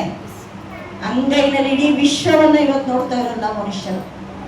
ಆದರೂ ನಮ್ಮ ಮನಸ್ಸೆಂಬ ಕರ್ಮೇಂದ್ರಿಯ ಮೇಲೆ, ನಮ್ಮ ಕಣ್ಣಿನ ಮೇಲೆ, ಕಿವಿಯ ಮೇಲೆ, ನಾಲಿಗೆಯ ಮೇಲೆ ಏನಾದ್ರೂ ಕಂಟ್ರೋಲ್ ಇದೆಯಾ? ಒಪ್ಕೊಳ್ತೀವ ಇದನ್ನ? ಯಾರಾದ್ರೂ ಇಬ್ರು ಮಾತಾಡ್ತಾ ಇದಾರ ಅಂತ ಇಟ್ಕೊಳ್ಳಿ. ಒಂದ್ ಸಣ್ಣ ಎಕ್ಸಾಂಪಲ್. ಯಾರಾದ್ರೂ ಇಬ್ರು ಮಾತಾಡ್ತಾ ಇದ್ರೆ 5 ನಿಮಿಷ ನೋಡ್ತೀವಿ, 10 ನಿಮಿಷ ನೋಡ್ತೀವಿ, 11 ನಿಮಿಷ ನೋಡ್ತೀವಿ, ಆಮೇಲೆ ನಮಗೆ ಶುರುವಾಗುತ್ತೆ ಟೆನ್ಷನ್. ಅಲ್ರಿ, ಇಷ್ಟು ತನಕ ಮಾತಾಡ್ತಾರೆ, ಏನ್ ಮಾತಾಡ್ತೀವಿ ನೋಡ್ರಿ? ಯಾರಿಗೆ ಶುರುವಾಯ್ತು ಟೆನ್ಷನ್? ನಮಗೆ ಶುರುವಾಯ್ತು. ನಮಗೆ ಅವ್ರು ಏನ ಮಾಡ್ಕೊಳ್ಳಿ ಬಿಡಿ, ನಮ್ಗೆ ಯಾಕೆ ಅಂತ ಒಂದು ಡಿಸಿಷನ್ ಬರ್ತದೆ. ಆದ್ರೆ 2ನೇ ಸಂಕಲ್ಪ ಮತ್ತು ಇದೇ ಬರ್ತದೇನು? ಏನ್ ಮಾತಾಡ್ತಿದಾರ ಅಷ್ಟೊತ್ತು ನೋಡ್ಬೇಕಲ್ಲ. ಯಾವುದೋ ಒಬ್ಬ ವ್ಯಕ್ತಿಗೆ ನಾವೇನ್ ಅನ್ಕೊಳ್ತೀವಿ, ಇವ್ರ ಹತ್ರ ಇಂಥದೆಲ್ಲ ಮಾತಾಡಬಾರ್ದಪ್ಪ, ಇನ್ಮೇಲಿಂದ ಖುಷಿಯಿಂದ ಸ್ನೇಹದಿಂದ ಇರ್ಬೇಕು ಅಂತ ನಾವು ಮನೆಗೆ ಮೊದಲೇ ಅನ್ಕೊಂಡಿರ್ತೀವಿ. ಆದ್ರೆ ಅದಕ್ಕಿಂತಲೂ ಮೊದಲೇ ಇನ್ನೊಂದು ನಾವು ರಿಹರ್ಸಲ್ ಮಾಡ್ಕೊಂಡಿರ್ತೀವಿ. ಮನೆ ಹಾಳಾಗ ಇನ್ ಬಂದ್ರೆ ಖಂಡಿತ ಬಿಡಬಾರ್ದು, ಸರಿಯಾಗಿ ಬೈದು ಜಾಡ್ಸೆ ಕಳ್ಸದ್ ನಾನು. ಈ ಮಕ್ಕಳ ಎಕ್ಸಾಮಿಗೆ ರೆಡಿಯಾಗಿರ್ತಾರಲ್ಲ, ಆ ರೀತಿ ನಾವು ರೆಡಿಯಾಗಿರ್ತೀವಿ. ಮೊದಲೇ ಮೆಂಟಲಿ ಪ್ರಿಪೇರ್ ಆಗಿರ್ತೀವಿ. ಅವ್ರ ಎದುರಿಗೆ ಬಂದ ತಕ್ಷಣ ಅನ್ಕೊಂಡಿರ್ತೀವಿ ನೀನು ಮಾತಾಡ್ಬಾರ್ದಪ್ಪ, ಮುಗಿದೋಯ್ತು ಅಂತ. ಆದ್ರೆ ಮೊದ್ಲು ನಾವು ಪ್ರಾಕ್ಟೀಸ್ ಮಾಡಿದ್ವಲ್ಲ, ಅದು ಬರ್ತದೋ? ಮಾತಾಡಬಾರ್ದು ಅನ್ಕೊಂಡಿರ್ತೀವಲ್ಲ, ಅದು ಬರುತ್ತ? ಮೊದಲೇನ್ ಅನ್ಕೊಂಡಿದ್ವಲ್ಲ, ಬೈದ್ ಬಿಡ್ಬೇಕು ಅಂತ, ಆಮೇಲೆ ಅಂತೀವಿ ಛೆ ನಾನು ಮಾಡಬಾರ್ದು ಅಂತ ಅನ್ಕೊಂಡಿದ್ದೆ, ನನ್ಗೆ ಗೊತ್ತಿಲ್ಲದೆ ಬೈದ್ಬಿಟ್ವಿ. ಗೊತ್ತಿಲ್ಲದೆ ಬೈದಿಲ್ಲ, ಮೊದಲೇ ನಾನು ಪ್ರಿಪೇರ್ಡ್ ಆಗಿದ್ದೆ. ಹೌದಾ? ಈ ನಿಯಂತ್ರಣ ಶಕ್ತಿ ನಮಗೆ ಸಿಗ್ತದೆ. ಯಾವುದನ್ನ ನಾನು ಶುದ್ಧ ಆಲೋಚನೆ ಮಾಡಬೇಕು, ಯಾವ ಶುದ್ಧತೆಯನ್ನ ನಿರ್ಣಯ ತೆಗೆದುಕೊಳ್ಬೇಕು, ಯಾವ ಶುದ್ಧತೆಯನ್ನ, ಯಾವ ಪಾಸಿಟಿವ್ ಅನ್ನ ನನ್ನ ಜೀವನದಲ್ಲಿ ಅಳವಡಿಸ್ಕೊಳ್ಬೇಕು, ಯಾವ ಶ್ರೇಷ್ಠ ಕರ್ಮ ಮಾಡಬೇಕು ಮಾಡಬಾರ್ದು, ಇದು ನಮಗೆ ಗೊತ್ತಿದೆ. ಒಬ್ಬರಿಗೆ ಹೊಡೆಯುವುದು ಹಿಂಸೆ ಗೊತ್ತಿದೆ, ಹೊಡಿಬಾರ್ದೇ ಇರುವುದು ಅದು ಗೊತ್ತಿದೆ. ಬಟ್ ಒಳಗಿನಿಂದ ಹಿಂಸೆ ಕೊಡಬೇಕು, ಹಿಂಸೆ ಕೊಡಬಾರ್ದು ಅದು ನಮಗೆ ಗೊತ್ತಿಲ್ಲ. ನಮ್ಮ ನಿಯಂತ್ರಣ ತಪ್ಪಿ ನಡೀತಾ ಇದೆ. ಆತ್ಮ ಜ್ಯೋತಿಗೆ ಮನಬುದ್ಧಿ ಸಂಸ್ಕಾರಗಳೇ ಮೂಲ ಕ್ರಿಯಾ ಶಕ್ತಿಗಳು, ಅದರ ಮೇಲೆ ನಿಯಂತ್ರಣ ಪಡುವಂತ ಶಕ್ತಿ ನಮ್ಮ ಜೀವನದಲ್ಲಿ ಬರ್ತದೆ. ಇದು ಬಂತು ಅಂದ್ರೆ ಆ ತಾಯಿ ಅಥವಾ ಆ ಆತ್ಮ ಜ್ಯೋತಿ ವಿಶ್ವ ಒಂದೇ ಆಗ್ತದೆ. ಇನ್ನು ಲಾಸ್ಟ್ ಶಕ್ತಿ ಏನ್ ಕಾಣಿಸ್ತಾ ಇದೆ ಇಲ್ಲಿ?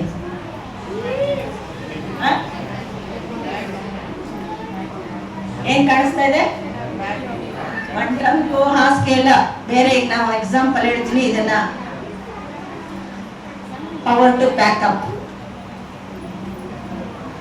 ಅಂದ್ರೆ 2 ದಿನ ನಾನು ಊರಿಗೆ ಹೋಗ್ತೀನಿ ಅಂತ ಇಟ್ಕೊಳ್ಳಿ. 2 ದಿನ ನಾನು ನಮ್ಮ ನೆಂಟ್ರ ಮನೆಗೋ ನಮ್ಮ ಫ್ರೆಂಡ್ ಮನೆಗೋ ಹೋಗ್ಬೇಕಾದ್ರೆ ನಾವೇನ್ ಪ್ಯಾಕ್ ಮಾಡ್ಕೊಳ್ತೀವಿ? ಬಟ್ಟೆ, ಮತ್ತೆ ಅವಶ್ಯಕತೆ ಇರೋ ವಸ್ತುಗಳನ್ನ ಎಷ್ಟು ದಿನಕ್ಕೆ? 2 ದಿನಕ್ಕೆ ಪ್ಯಾಕ್ ಮಾಡ್ಕೊಳ್ತೀವಿ, ಹೌದು ತಾನೆ? ಅದರಲ್ಲಿ ಏನಾದ್ರೂ ಹಳೆಯದಿದ್ದರೆ ತಗೊಂಡೋಗ್ತೀವ? ಬಟ್ಟೆ ಸ್ವಲ್ಪ ಹಳೆದಾಗಿದ್ರೆ, ಹರಿದಿದ್ರೆ ಹೋಗ್ಲಿ, ಅದೆಲ್ಲ ಬೇಡ ಬಿಡಿ. ಒಂದು ಹಲ್ ತಿಕ್ಕೋ ಬ್ರಷ್ ಕೂಡ ಹೊಸ ತಗೊಳ್ತೀವಿ, ಒಂದು ಸೋಪ್ ಕೇಸ್ ಹೊಸ ತಗೊಳ್ತೀವಿ. ಯಾಕೆ? ಯಾಕೆ ಪ್ರಶ್ನೆ ಇದೆ. ನೀವು ಇಂದಾದ್ರೂ ಪ್ರಶ್ನೆ ಮಾಡ್ಕೊಂಡಿದ್ದೀರಾ? 2 ದಿನ ನಾನು ಯಾವ್ದು ನಮ್ಮ ರಿಲೇಷನ್ ಮನೆಗೆ ಹೋಗ್ತೀನಿ, ನನ್ನ ಸೋಪ್ ಬಾಕ್ಸ್ ಹಾಳಾಗಿ ಹೋಗಿದೆ, ಒಂದು ಹೊಸ ತಗೊಂಡು ಬಂದು ಇಟ್ಕೊಂಡು ನಾವು ತಗೊಂಡು ಹೋಗ್ತೀವಿ. ಕಾರಣ ಏನು ಹೇಳಿ? ಕಾರಣ ಹೇಳಿ. ಕಾರಣ ಇರ್ಬೇಕಲ್ವಾ? ಹೊಸ ಜನಕ್ಕೆ ಹೋಗ್ತೀವಿ ಅಂತನ, ಹೊಸ ಜಾಗಕ್ಕೆ ಹೋಗ್ತೀವಿ. ಹೊಸ ಜಾಗಕ್ಕೆ ಹೋದ್ರೆ ನಂದು ವಸ್ತು ಹಳೇದಿದ್ರೆ ಏನಾಯ್ತು? ನೀಟಾಗಿರ್ಬೇಕು. ಅವ್ರು ನನಗೇನು ಅನ್ನಬಾರ್ದು, ಏನಪ್ಪ ಇಷ್ಟು ಕೊಳಕಿದ್ದಾರೆ ಅನ್ನಬಾರ್ದು, ಹೌದು ತಾನೆ? ನಾವು ಏನೇ ಮಾಡಿದರೂ ಮತ್ತೊಬ್ಬರು ನನಗೆ ಅನ್ನಬಾರ್ದು, ಮತ್ತೊಬ್ಬರು ನನಗೆ ಕೀಳಾಗಿ ಕಾಣಬಾರ್ದು, ಮತ್ತೊಬ್ಬರ ವ್ಯವಹಾರದಲ್ಲಿ ವ್ಯತ್ಯಾಸ ನನ್ನ ಜೊತೆಗೆ ಆಗಬಾರ್ದು.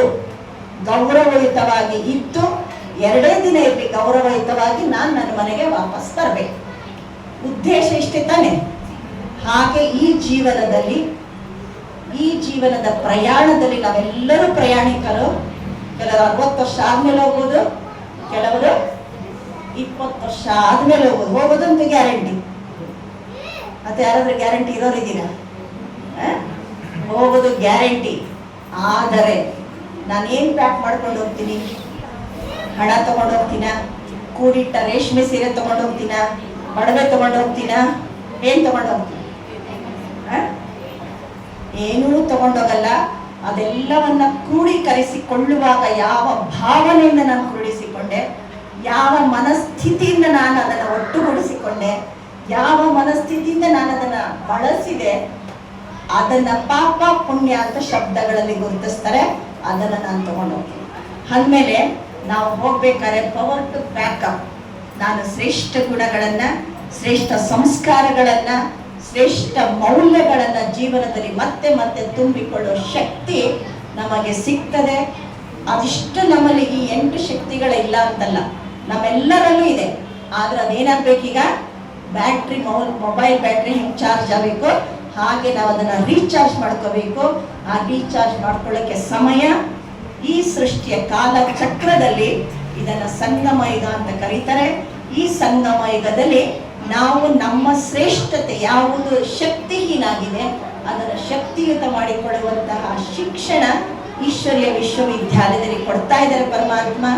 1936-37ರಿಂದ ಈ ಸಂಸ್ಥೆನ ಸ್ಥಾಪನೆ ಮಾಡಿ ಇಷ್ಟೆಲ್ಲ ಮೌಲ್ಯ ಗುಣ ಸಂಪತ್ತಿರುವಂತಹ ಅಕ್ಕಂದಿರ ಮುಂದಾಳತ್ವದಲ್ಲಿ, ಅಣ್ಣಂದ್ರಿಲ್ಲ ಅಂತಲ್ಲ, ಅಣ್ಣಂದ್ರು ಬೆನ್ನೆಲುಬು.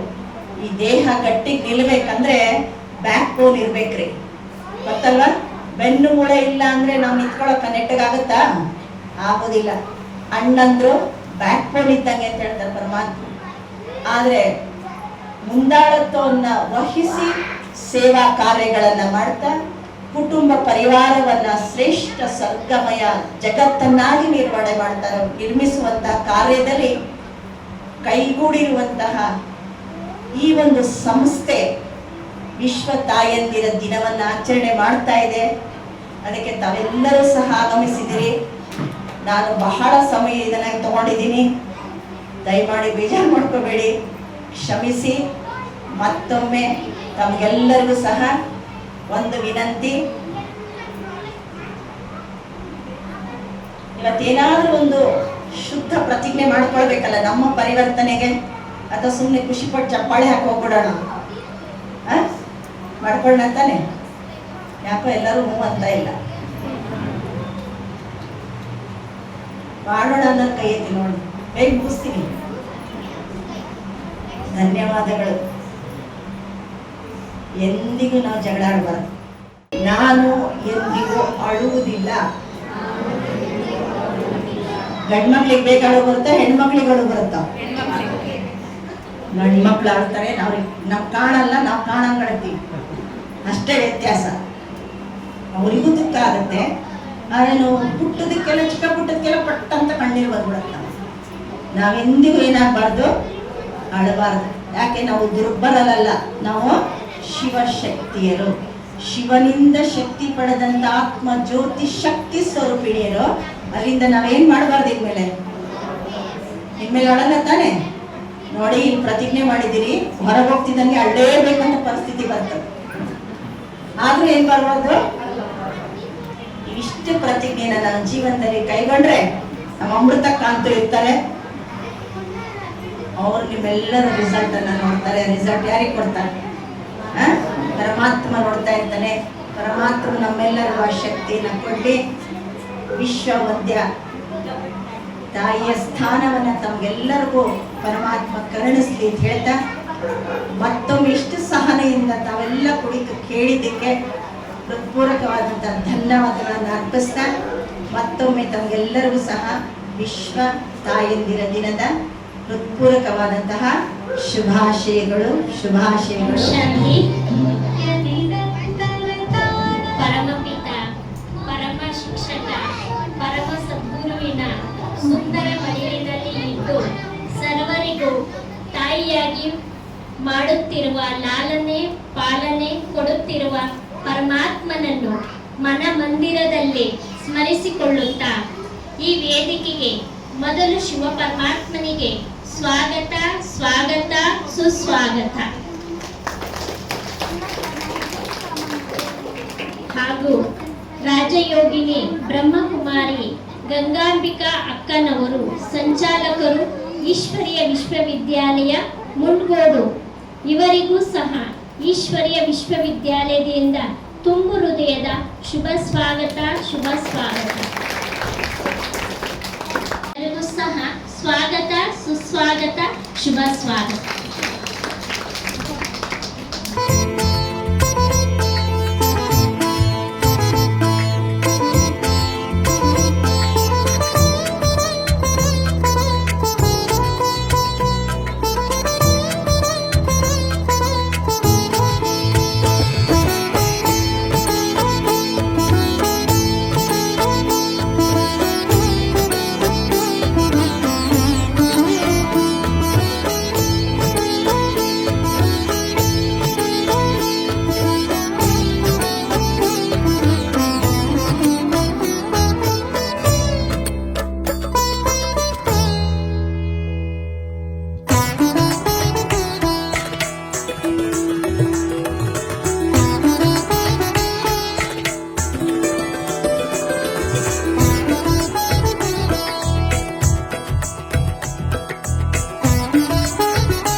ಅಧ್ಯಕ್ಷರಾಗಿ ಒಂದು 2.5 ವರ್ಷ ವೃತ್ತಿ ಮಾಡಿದ್ದೀವಿ.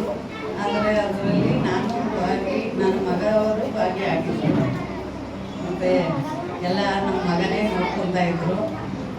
ನಾನು ಸ್ವಲ್ಪ ಇಲ್ಲೇ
ಗುರುವಾರ, ಅಧಿಕ ಮಾಸದ ಗುರುವಾರ, ಗುರುಪುಷ್ಪಾಮೃತದ ಅಮೃತ ಸಿದ್ಧಿ ಯೋಗ.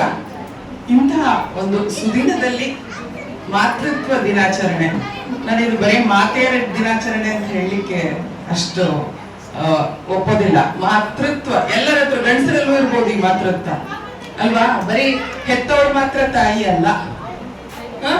ಎಷ್ಟೋ ಜನ ತಂದೆಯರು ನೋಡಿದೀವಿ ತಾಯಿಯಾಗಿ ಸಾಕಿದವರನ್ನ.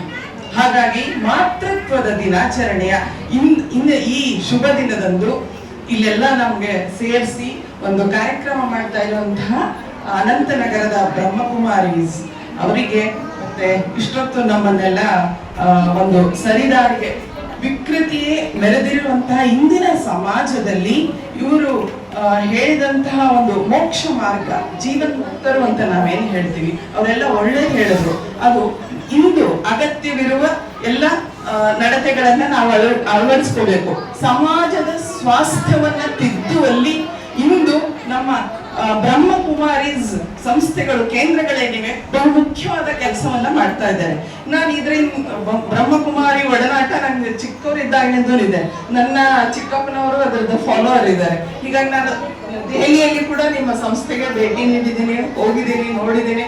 ನನ್ನ ಚಿಕ್ಕಪ್ಪನವರು ಅನಂತಗಿ ಪುರೋಹಿತ್ ಅಂತ ಹೇಳಿ ಅವರು ವಾಣಿ ಎಲ್ಲ ಭಾಷಣ ಮಾಡ್ತಾರೆ, ಕ್ಲಾಸ್ ಕೊಡ್ತಾರೆ ಇದ್ರದ್ದು. ಹೀಗಾಗಿ ನಂದು ಇದ್ರದ್ದು ಒಡನಾಟ ಬಹಳ ವರ್ಷದಿಂದ ಇದೆ.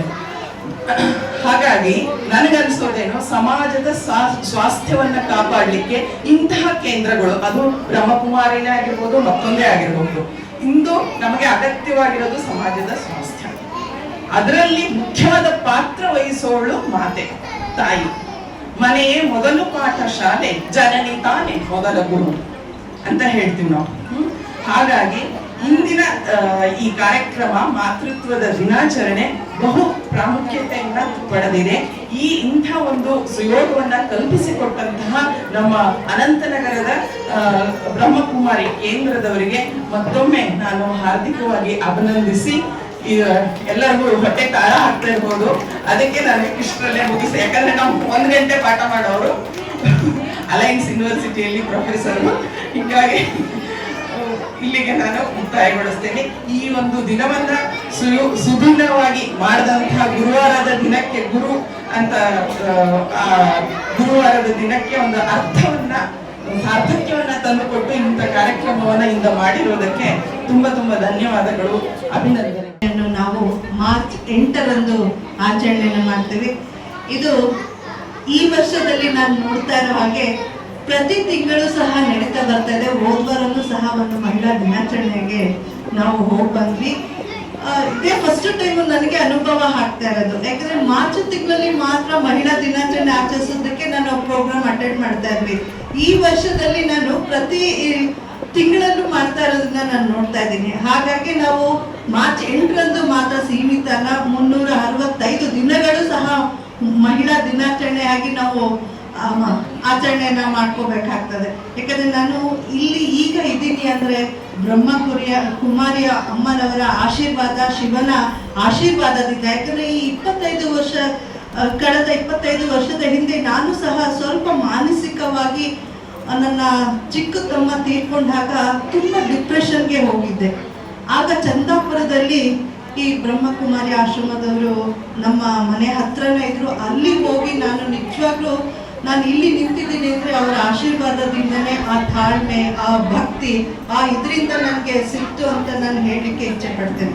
ಹಾಗಾಗಿ ಎಲ್ಲರೂ ಸಹ ಇದನ್ನ ಮನೆಯಲ್ಲಿ ಮೆಡಿಟೇಷನ್, ಬೆಳಗ್ಗೆ ಎದ್ದ ತಕ್ಷಣ ನೀವು ಒಂದು 10 ನಿಮಿಷ, ನಾವು ರಾತ್ರಿ ಎಲ್ಲ ಮಲಗಿರ್ತೀವಿ, ನಿದ್ರಾಗ್ರಸ್ತರಾಗಿರ್ತೀವಿ, ಆದ್ರೂ ಸಹ ಬೆಳಗ್ಗೆ ಎದ್ದ ತಕ್ಷಣ, ಎಚ್ಚರಿಕೆ ಆದ ತಕ್ಷಣನು ಬೆಳಗ್ಗೆ ಒಂದು 10 ನಿಮಿಷ ಬೆಡ್ ಮೇಲೇನೆ ಕೂತ್ಕೊಂಡು ಮೆಡಿಟೇಷನ್ ಮಾಡಿ ಆ ದೇವರಲ್ಲಿ ನಾವು ಇವತ್ತು ಏನು ಮಾಡಬೇಕು, ಯಾವ ರೀತಿ ಇರಬೇಕು, ಯಾವಾಗಲೂ ಪಾಸಿಟಿವ್ ಥಿಂಕಿಂಗ್ ಅಲ್ಲಿ ಇರಬೇಕು ಅನ್ನೋದನ್ನ 10 ನಿಮಿಷ ಧ್ಯಾನ ಮಾಡಿದಾಗ ಮಾತ್ರ ನಾವು ಅವತ್ತು ಇಡೀ ದಿನ ಆಕ್ಟಿವ್ ಆಗಿರ್ತೀವಿ. ಹಾಗಾಗಿ ಎಲ್ಲರೂ ಇದನ್ನ ಮಾಡಿ ಅನುಭವನ ತಗೊಳ್ಳಿ ಅಂತ ಹೇಳಿ 2 ಮಾತುಗಳನ್ನ, ತೊದಲು ನುಡಿಗಳನ್ನ ಮಾತಾಡ್ಲಿಕ್ಕೆ ಈ ವೇದಿಕೆ ನನಗೆ ಕೊಟ್ಟಿದ್ದಕ್ಕೆ ತುಂಬ ಹೃದಯದ ಧನ್ಯವಾದಗಳು. ವಿಶ್ವ ತಾಯಂದಿರ ದಿನಾಚರಣೆ ಶುಭಾಶಯಗಳನ್ನು ತಿಳಿಸೋದಕ್ಕೆ ತುಂಬ ಖುಷಿ ಆಗ್ತಿದೆ. ಏಕಪ್ಪ ಅಂತ ಹೇಳಿದ್ರೆ ಎಲ್ಲ ಮಹಿಳೆಯರನ್ನು ತಾಯ್ತನ ಹೇಗಿರುತ್ತೆ ಅಂದರೆ ಎಲ್ಲರೂ ನಮ್ಮವರೇ, ಒಂದು ದೊಡ್ಡವರಾಗಿರ್ಬೋದು, ಚಿಕ್ಕವರಾಗಿರ್ಬೋದು, ಯಾವುದೇ ರೀತಿ ಕಷ್ಟದಲ್ಲಿರ್ಬೋದು ಅಂತ ಎಲ್ಲ ಮಕ್ಕಳಿಂದ, ದೊಡ್ಡವರಿಂದ, ಹಿರಿಯರಿಂದ, ಕೆಟ್ಟವರಿಂದ, ಒಳ್ಳೆಯವರಿಂದ ಎಲ್ಲರನ್ನೂ ಪ್ರೀತಿಯಿಂದ ಕಾಣುವಂಥ ಮನೋಭಾವ ಯಾರಿಗಾದ್ರೂ ಇದೆ ಅಂದರೆ ತಾಯಿಯಂದ್ರಲ್ಲಿ ಮಾತ್ರ ಅಂತ ಹೇಳ್ಬೋದು. ತಂದೆಯರಲ್ಲಿ ಇರುತ್ತೆ, ಅಂದರೆ ಗಂಡು ಮಕ್ಕಳಲ್ಲಿ ಇರೋದಿಲ್ಲ ಅಂತಲ್ಲ, ಆದರೂ ಅವರಲ್ಲಿ ಸ್ವಲ್ಪ ಗಂಡಸತ್ವ ಇರುತ್ತೆ. ಅಷ್ಟು ಸೂಕ್ಷ್ಮ ಸ್ವಭಾವ ತುಂಬಿ ತಿಳ್ಕೋದು ಮಹಿಳೆಯರಲ್ಲಿ. ಅದನ್ನು ನಾವೆಲ್ಲ ಪರಿಪಾಲಿಸ್ಕೊಳ್ತಾ ಹೋಗೋಣ. ಮತ್ತು ಇಂಥ ಬ್ರಹ್ಮಕುಮಾರಿ ಸಮಾಜದಂಥ ತಾಯಂದಿರ ಸಹವಾಸದಲ್ಲಿ, ಸ್ನೇಹದಲ್ಲಿ, ಸತ್ಸಂಗದಲ್ಲಿ ನಾವೆಲ್ಲ ಬೆರೆತಾಗ ನಮ್ಮಲ್ಲೂ ಒಂದು ಆಧ್ಯಾತ್ಮಿಕತೆ ಚೆನ್ನಾಗಿ ಬೆಳೆಯುತ್ತೆ. ಪ್ರತಿಯೊಬ್ಬರಲ್ಲೂ ಆಧ್ಯಾತ್ಮಿಕತೆ ಇರುತ್ತೆ, ಹಾಗೆ ತಾಯ್ತನ ಇರುತ್ತೆ. ಇದಕ್ಕೆಲ್ಲ ಕಾರಣ ಯಾರಪ್ಪ ಅಂದರೆ ಪಾರ್ವತಿ ಪರಮೇಶ್ವರರು ಅಂತ ನನ್ನ ಅನಿಸಿಕೆ. ಅದಕ್ಕೆ ತುಂಬ ಉದಾಹರಣೆ ಶಿವ ಇಂತಹ ವಿಷಯವನ್ನು ನುಂಗಿದ್ದಾನೆ, ಪಾರ್ವತಿ ಅದನ್ನು ಹೀಗೆ ತಂದಿದ್ದಾಳೆ. ಅಂತಹ ಶಕ್ತಿ ಮಹಿಳೆಯಲ್ಲಿದೆ. ಆ ಮಹಿಳೆ ಒಂದು ಶಕ್ತಿಯಾಗಿ ಬೆಳೆದಾಗ ನಮ್ಮ ಸಂಸ್ಕಾರ, ಸುಸಂಸ್ಕೃತ ಸಮಾಜ ನಿರ್ಮಾಣ, ಹಾಗೆ ಸ್ನೇಹ ಸಂಬಂಧಗಳನ್ನು ಬೆಸೆಯುವಂಥ ಸಂಕೋಲೆಗಳನ್ನು ಹೆಣ್ಣು ಮಕ್ಕಳು ಮಾತ್ರ ತುಂಬ ಚೆನ್ನಾಗಿ ಕೊಡ್ಬೋದು. ಅಸೂಯೆ, ದ್ವೇಷ ಇದನ್ನೆಲ್ಲ ಹೊರ ಹಾಕಿ ಒಂದು ರೀತಿಯ ಶಾಂತಿ ಸ್ವಭಾವವನ್ನು ಅಳವಡಿಸಿಕೊಂಡಾಗ ಮುಖದಲ್ಲೊಂದು ಮುಗುಳ್ನಗೆ ಮೂಡಿಸಿದರೆ ಪ್ರತಿಯೊಬ್ಬರಲ್ಲೂ ಸಂತೋಷವನ್ನು ಕೊಡುವಂಥ ಶಕ್ತಿ ಒಬ್ಬ ಹೆಣ್ಣಲ್ಲಿರುತ್ತೆ. ಹಾಗಾಗಿ ವಿಶ್ವ ತಾಯಂದಿರ ದಿನಾಚರಣೆಯನ್ನು ಈ ದಿನ ಬ್ರಹ್ಮಕುಮಾರಿ ಸಮಾಜದವರು ಆಚರಿಸ್ತಾ ಇರೋದು ಇಡೀ ನಮ್ಮ ವಿಶ್ವದಲ್ಲಿರುವ ಎಲ್ಲ ಮಹಿಳೆಯರಿಗೂ ಒಂದು ಸಂತೋಷದ ಸುದ್ದಿ ಹಾಗೂ ಒಂದು ಹಾರೈಕೆ ಅಂತ ಹೇಳಿ ನನ್ನ 1-2 ಮಾತುಗಳನ್ನು ಮುಗಿಸ್ತಾ ಇದ್ದೇನೆ. ನಾನು ಬಂದು ಆಲ್ಮೋಸ್ಟ್ 2 ಅವರ್ ಆಯಿತು. 1 ಅವರ್ ಅಕ್ಕವರು ಬಹಳ ಅದ್ಭುತವಾಗಿ, ಅರ್ಥಪೂರ್ಣವಾಗಿ ನಮ್ಗೆಲ್ಲರೂ ಇನ್ಫಾರ್ಮೇಶನ್ ಕೊಟ್ಟರು. ಹಾಗೆ ಕೆಲವೊಂದು ಪ್ರತಿಜ್ಞೆಯನ್ನು ಕೂಡ ಮಾಡಕ್ಕೆ ಹೇಳಿದ್ರು. ಅದರಲ್ಲೂ ಒಂದು ಪ್ರತಿಜ್ಞೆನ ನಾನು ಹೇಳಲೇಬೇಕು. ಆಸ್ ಎ ಸೈಕಾಲಜಿಸ್ಟ್ ಅದನ್ನ ಸ್ವಲ್ಪ ವಿವರಣೆ ಕೊಟ್ಟಿಲ್ಲ ಅಂದ್ರೆ ನಂದೆಲ್ಲೋ ತಪ್ಪಾಗುತ್ತೆ ಅಂತ ನನಗನ್ಸುತ್ತೆ. ಅಕ್ಕ ಅವ್ರು ಹೇಳಿದ್ರು, ತಾಯಿಯಂದಿರು ಮಕ್ಕಳಿಗೆ ಮೊಬೈಲ್ ಕೊಡಬಾರ್ದು ಅಂತ. ಅದು 100% ಟ್ರೂ. ಯಾಕೆ ಹೇಳ್ತಿದ್ದೀನಿ ಅಂತಂದ್ರೆ, ಇವತ್ತು ನಾವು ಕೆಲಸಗಳಿಂದ ಮುಕ್ತಿ ಆಗೋಕ್ಕೆ ಮಗುವಿನ ಒಂದು ಕಾಟನದಲ್ಲ, ಅದ್ರ ಗಲಾಟೆಯಿಂದ ಮುಕ್ತಿ ಆಗೋದಕ್ಕೆ ನಾವು ಮೊಬೈಲ್ ಕೈ ಕೊಡ್ತಿದ್ದೀವಿ. ಅದು ಮುಂದಿನ ದಿನಗಳಲ್ಲಿ ಎಷ್ಟು ಎಫೆಕ್ಟ್ ಆಗುತ್ತೆ ಅಂತಂದ್ರೆ ನಾವು ಅದನ್ನು ಊಹೆ ಮಾಡ್ಕೊಳ್ಳೋಕ್ಕೂ ಸಾಧ್ಯ ಇಲ್ಲ. ಮೊದಲನೇದಾಗಿ ಮಗುವಲ್ಲಿ ಅಟೆನ್ಷನ್ ಸ್ಪ್ಯಾನ್ ಕಮ್ಮಿ ಆಗುತ್ತೆ. ಮಗು ಸ್ಕೂಲ್ಗೆ ಹೋದಾಗ ಅದು ಒಂದತ್ರ ಕುತ್ಕೊಳ್ಳೋಕ್ಕಾಗೋದಿಲ್ಲ ಅಂದ್ರೆ ಕಲಿಯಕ್ಕಾಗಲಿಲ್ಲ ಅಂದ್ರೆ ಮಗು ಏನಾಗುತ್ತೆ, ಅಕಾಡೆಮಿಕಲಿ ಅಚೀವ್ಮೆಂಟ್ ಕಡಿಮೆ ಆಗ್ತಾ ಬರುತ್ತೆ. ನೀವು ತಂದೆ ತಾಯಿಗಳ ಒಂದು ಗುರಿ ಏನಿರುತ್ತೆ ಅದು ಆ ಕನಸು ನನಸಾಗೋದಿಲ್ಲ. ಎರಡನೇದಾಗಿ ಮಗುಗೆ ಬ್ರೈನ್ ಡೆವಲಪ್ಮೆಂಟ್ ಆಗೋದಿಲ್ಲ. ಆ ಏಜ್ಗೆ ತಕ್ಕನಂಗೆ ಮಗುಗೆ ಬ್ರೈನ್ ಡೆವಲಪ್ಮೆಂಟ್ ಆಗ್ತಾ ಇರಬೇಕು. ಯಾವ್ಯಾವ ವಯಸ್ಸಿಗೆ ಎಷ್ಟೆಷ್ಟು ಡೆವಲಪ್ಮೆಂಟ್ ಆಗಬೇಕೋ ಆ ಡೆವಲಪ್ಮೆಂಟ್ ಕುಂಠಿತ ಆಗುತ್ತೆ, ಕಡಿಮೆ ಆಗುತ್ತೆ. ಮೂರನೇದಾಗಿ ಲ್ಯಾಂಗ್ವೇಜ್ ಮತ್ತೆ ಸ್ಪೀಚ್ ಏನಾಗುತ್ತೆ, ಡಿಲೇ ಆಗುತ್ತೆ. ಆ ವಯಸ್ಸಿಗೆ ತಕ್ಕನಂಗೆ ಸ್ಪೀಚ್ ಬರಬೇಕು. ಇಷ್ಟು ವರ್ಷಕ್ಕೆ ಇಷ್ಟು ವರ್ಡ್ಸ್ ಅಥವಾ ಸೆಂಟೆನ್ಸಸ್ ಮಾತಾಡಬೇಕು ಅಂತಿರುತ್ತೆ. ಆ ಒಂದು ಸ್ಕಿಲ್ ಕಡಿಮೆ ಆಗುತ್ತೆ ಮಗುನಲ್ಲಿ. ಅದಲ್ಲದೆ ಮಗುವಿನಲ್ಲಿ ಒಬೆಸಿಟಿ ಹೆಚ್ಚಾಗುತ್ತೆ. ಮಗು ಕುತ್ಕೊಂಡೇ ಇರುತ್ತಾ, ಮೊಬೈಲ್ ನೋಡಿದಾಗ ಓಡಾಡ್ಕೊಂಡಿರುತ್ತಾ, ಕುತ್ಕೊಂಡು ನೋಡ್ತಾ ಇರೋದ್ರಿಂದ ಫಿಸಿಕಲ್ ಆಕ್ಟಿವಿಟೀಸ್ ಕಡಿಮೆ ಆಗಿ ಮಗುವಿನಲ್ಲಿ ಒಬೆಸಿಟಿ ಹೆಚ್ಚಾಗುತ್ತೆ, ದಪ್ಪ ಆಗುತ್ತೆ, ಮಗು ಆರೋಗ್ಯವಾಗಿರೋದಿಲ್ಲ. ಹಾಗೆ ಮಗುವಿನಲ್ಲಿ ಅಗ್ರೆಷನ್ ಮತ್ತೆ ಡಿಪ್ರೆಷನ್ ಹೆಚ್ಚಾಗುತ್ತೆ. ಏನು ಆತಂಕ ಮತ್ತೆ ಖಿನ್ನತೆ ಅಂತೀವಲ್ವಾ, ಮೊಬೈಲ್ ಇದ್ದಾಗ ಚೆನ್ನಾಗಿರುತ್ತೆ, ಇಲ್ಲಾಂದ್ರೆ ಮಗುಗೆ ಆತಂಕ ಅಥವಾ ಖಿನ್ನತೆ ಹೆಚ್ಚಾಗ್ತಾ ಹೋಗುತ್ತೆ. ಸೊ ಇನ್ನು ಹಲವಾರು, ಮತ್ತೆ ವಿಷನ್ ಬೇಗ ಹೋಗುತ್ತೆ ಮಗುಗೆ, ಮತ್ತೆ ಈ ನರ್ವಸ್ ಸಿಸ್ಟಮ್ ಏನಿದೆ ಅದು ವೀಕ್ ಆಗುತ್ತೆ. ಹಲವಾರು ಕಾಯಿಲೆಗಳಿಗೆ ತುತ್ತಾಗ್ತಾರೆ ನಮ್ಮ ಮಕ್ಕಳು. ದಯವಿಟ್ಟು ಅಕ್ಕವರು ಹೇಳಿದಂಗೆ ಮೊಬೈಲ್ನ ತಾಯಂದಿರು ಕೊಡಬಾರದು. ಈ ಪ್ರತಿಜ್ಞೆನ ನೀವು ಕಂಟಿನ್ಯೂ ಮಾಡ್ಬೇಕಂತ ಹೇಳ್ತೇನೆ. ಹಾಗೆ ಇವತ್ತು ತಾಯಂದಿರ ದಿನಾಚರಣೆ ಎಂದು ನನಗೆ ಮಾತನಾಡಕ್ಕೆ ಹೇಳಿದ್ದಾರೆ. ಸೊ ಎಲ್ಲರಿಗೂ ವಿಶ್ವ ತಾಯಂದಿರ ದಿನಾಚರಣೆ ಶುಭಾಶಯಗಳು. ತಾಯಿ ಬಗ್ಗೆ ಮಾತಾಡ್ಬೇಕಂದ್ರೆ ಬಹಳ ಖುಷಿ ಆಗುತ್ತೆ. ಯಾಕಂದ್ರೆ ತಾಯಿಯೇ ಮೊದಲ ಗುರು ಅಂತ ಎಲ್ಲರಿಗೂ ಗೊತ್ತಿದೆ. ನಾವು ಸ್ಕೂಲ್, ಕಾಲೇಜ್ ಅಥವಾ ಸೊಸೈಟಿಗೆ ಎಂಟ್ರಿ ಆಗೋದಕ್ಕಿಂತ ಮೊದಲು ನಾವು ತಾಯಿ ಮುಖಾಂತರ ಪ್ರೀತಿ, ದಯೆ, ಕರುಣೆ ಮತ್ತೆ ಒಳ್ಳೆ ನಡತೆ ಇವುಗಳನ್ನೆಲ್ಲ ಕೂಡ ತಾಯಿಯಿಂದನೇ ಕಲ್ತಿರ್ತೀವಿ. ತಾಯಿ ಆದವರು ಅವರ ಸೌಕರ್ಯ, ಸೌಂದರ್ಯ, ಸಂತೋಷ, ನಿದ್ರೆ ಇದನ್ನೆಲ್ಲ ಬಿಟ್ಟು ತಾಯಿ ಮಗುಗೋಸ್ಕರ ತ್ಯಾಗ ಮಾಡ್ತಾರೆ. ಯಾಕೆ? ಮಗುವಿನ ಉತ್ತಮ ಬೆಳವಣಿಗೆಗೋಸ್ಕರ. ಸೊ ಇಷ್ಟೆಲ್ಲ ತ್ಯಾಗ ಮಾಡಿದಂತ ತಾಯಿನ ನಾವು ಪ್ರತಿ ವರ್ಷ ನೆನೆಸ್ಕೊಳ್ಳಬೇಕು, ದಿನಾನೂ ನೆನೆಸ್ಕೊಳ್ಳಬೇಕು. ಬಟ್ ಇದು ಸ್ಪೆಷಲ್ ಡೇ ಅವ್ರಿಗೆ. ಮತ್ತೆ ನಮ್ಮ ಭಾರತೀಯ ಸಂಸ್ಕೃತಿಯಲ್ಲಿ ತಾಯಿಗೆ ಅತ್ಯಂತ ಉನ್ನತ ಸ್ಥಾನಮಾನ ಇದೆ. ಉದಾಹರಣೆ ನಮ್ಗೆ ಗೊತ್ತಿರ್ಬೋದು, ಮಾತೃದೇವೋಭವ.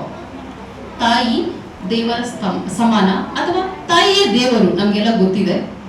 ಮತ್ತೆ ಈ ಒಂದು ತಾಯಿಯಂದ್ರ ದಿನಾಚರಣೆಯನ್ನ ನಾವು ಯಾಕೆ ಆಚರಣೆ ಮಾಡಬೇಕು ಅಂತಂದ್ರೆ, ತಾಯಿಗೆ ಗೌರವವನ್ನ ಕೊಡಕ್ಕೆ, ಪ್ರೀತಿಯನ್ನ ತೋರಿಸೋದಕ್ಕೆ, ಮತ್ತೆ ನಮ್ಮ ಕೃತಜ್ಞತೆಯನ್ನ ತೋರಿಸೋದಕ್ಕೆ ತಾಯಿಯ ದಿನಾಚರಣೆಯನ್ನ ನಾವು ಆಚರಣೆ ಮಾಡ್ತೀವಿ. ಬರೀ ಉಡುಗೊರೆ ಕೊಡೋದ್ರಿಂದ ಅಥವಾ ಆಡಂಬರವಾಗಿ ಸೆಲೆಬ್ರೇಟ್ ಮಾಡೋದ್ರಿಂದ ಅಲ್ಲ, ಆಕೆಯ ತ್ಯಾಗ ಮತ್ತು ಪರಿಶ್ರಮವನ್ನ ನೆನೆಸ್ಕೊಳ್ತಾ ಈ ಒಂದು ತಾಯಂದಿರ ದಿನಾಚರಣೆಯನ್ನ ನಾವು ಆಚರಣೆ ಮಾಡ್ತೇವೆ.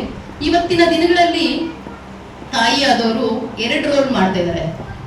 ಈ ಹಿಂದಿನ ವರ್ಷಗಳಲ್ಲಿ ಏನ್ ಮಾಡ್ತಿದ್ರು, ಬರೀ ಕುಟುಂಬದ ಪಾಲನೆಯಾಗಿತ್ತು ತಾಯಿಗೆ. ಆದ್ರೆ ಇತ್ತೀಚಿನ ದಿನಗಳಲ್ಲಿ ಈ ಮಾಡರ್ನ್ ಯುಗದಲ್ಲಿ ಏನಾಗಿದೆ ಅಂತಂದ್ರೆ, ತಾಯಿಯಾದವರು 2 ರೋಲ್ ಮಾಡ್ತಿದ್ದಾರೆ. ಒಂದು ಮನೆಯನ್ನ ನಿರ್ವಹಣೆ ಮಾಡಬೇಕು, ಮನೆ ಕೆಲಸನೂ ಮಾಡಬೇಕು, ಪ್ಲಸ್ ಹೊರಗಡೆ ಕೆಲಸ ಮಾಡಬೇಕು. ಫ್ಯಾಕ್ಟ್ರಿಗಳಲ್ಲಾಗ್ಬೋದು, ಸ್ಕೂಲ್, ಕಾಲೇಜ್, ಹಾಸ್ಪಿಟಲ್ಸ್, ಎಲ್ಲಾದ್ರೂ ಸರಿನೇ 2 ಕಡೆ ಜವಾಬ್ದಾರಿಯನ್ನ ವಹಿಸ್ಕೊಂಡು ಬಹಳ ಕಷ್ಟ ಪಡ್ತಾ ಇದ್ದಾರೆ.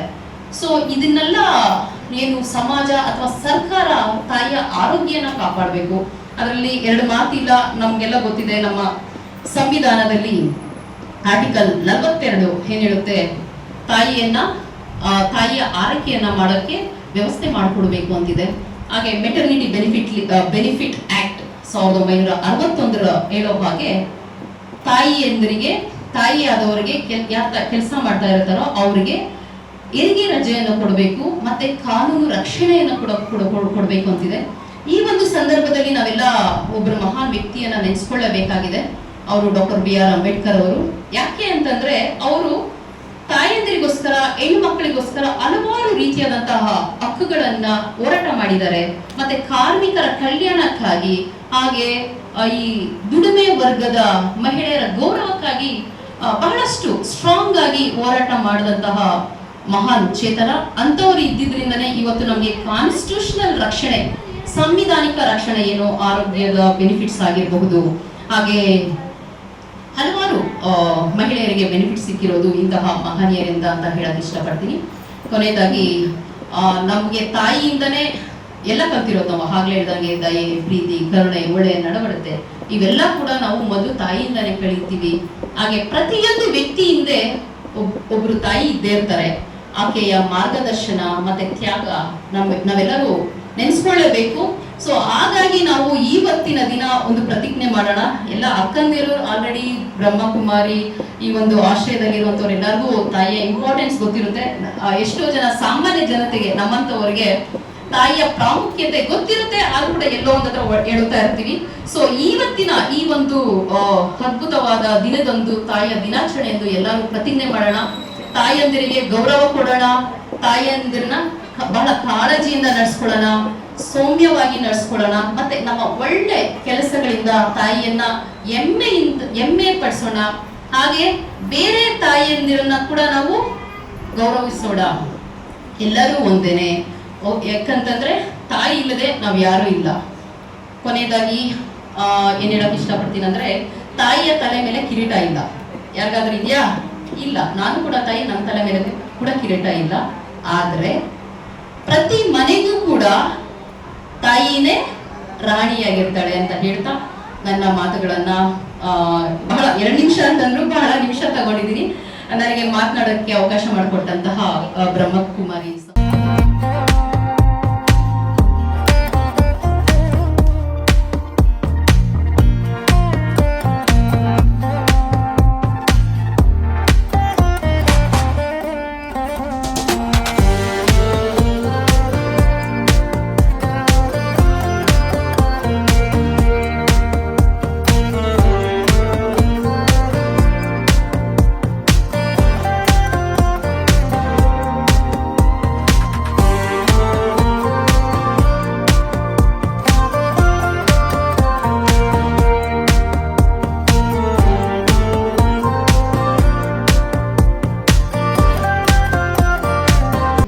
ತಾಯಿಯನ್ನು ಎಲ್ಲ ಮನೆಯಲ್ಲಿ ಎಲ್ಲ ಪರಿವಾರಕ್ಕೆ ಒಂದು ಗಿಫ್ಟ್ ರೂಪದಿಂದ ಕೊಟ್ಟಿದ್ದಾನೆ.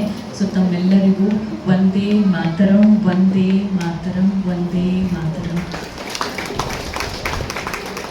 ಸೊ ಇಂದು ವಿಶ್ವ ತಾಯಂದರ ದಿನದ ಈ ಆತ್ಮೀಯ ಕಾರ್ಯಕ್ರಮವನ್ನು ಯಶಸ್ವಿಯಾಗಿ ನೆರವೇರಿಸಲು ಸಹಕರಿಸಿದ ಪ್ರತಿಯೊಬ್ಬ ದೈವಿ ಆತ್ಮರಿಗೆ ಹೃದಯಪೂರ್ವಕವಾದ ಧನ್ಯವಾದಗಳು.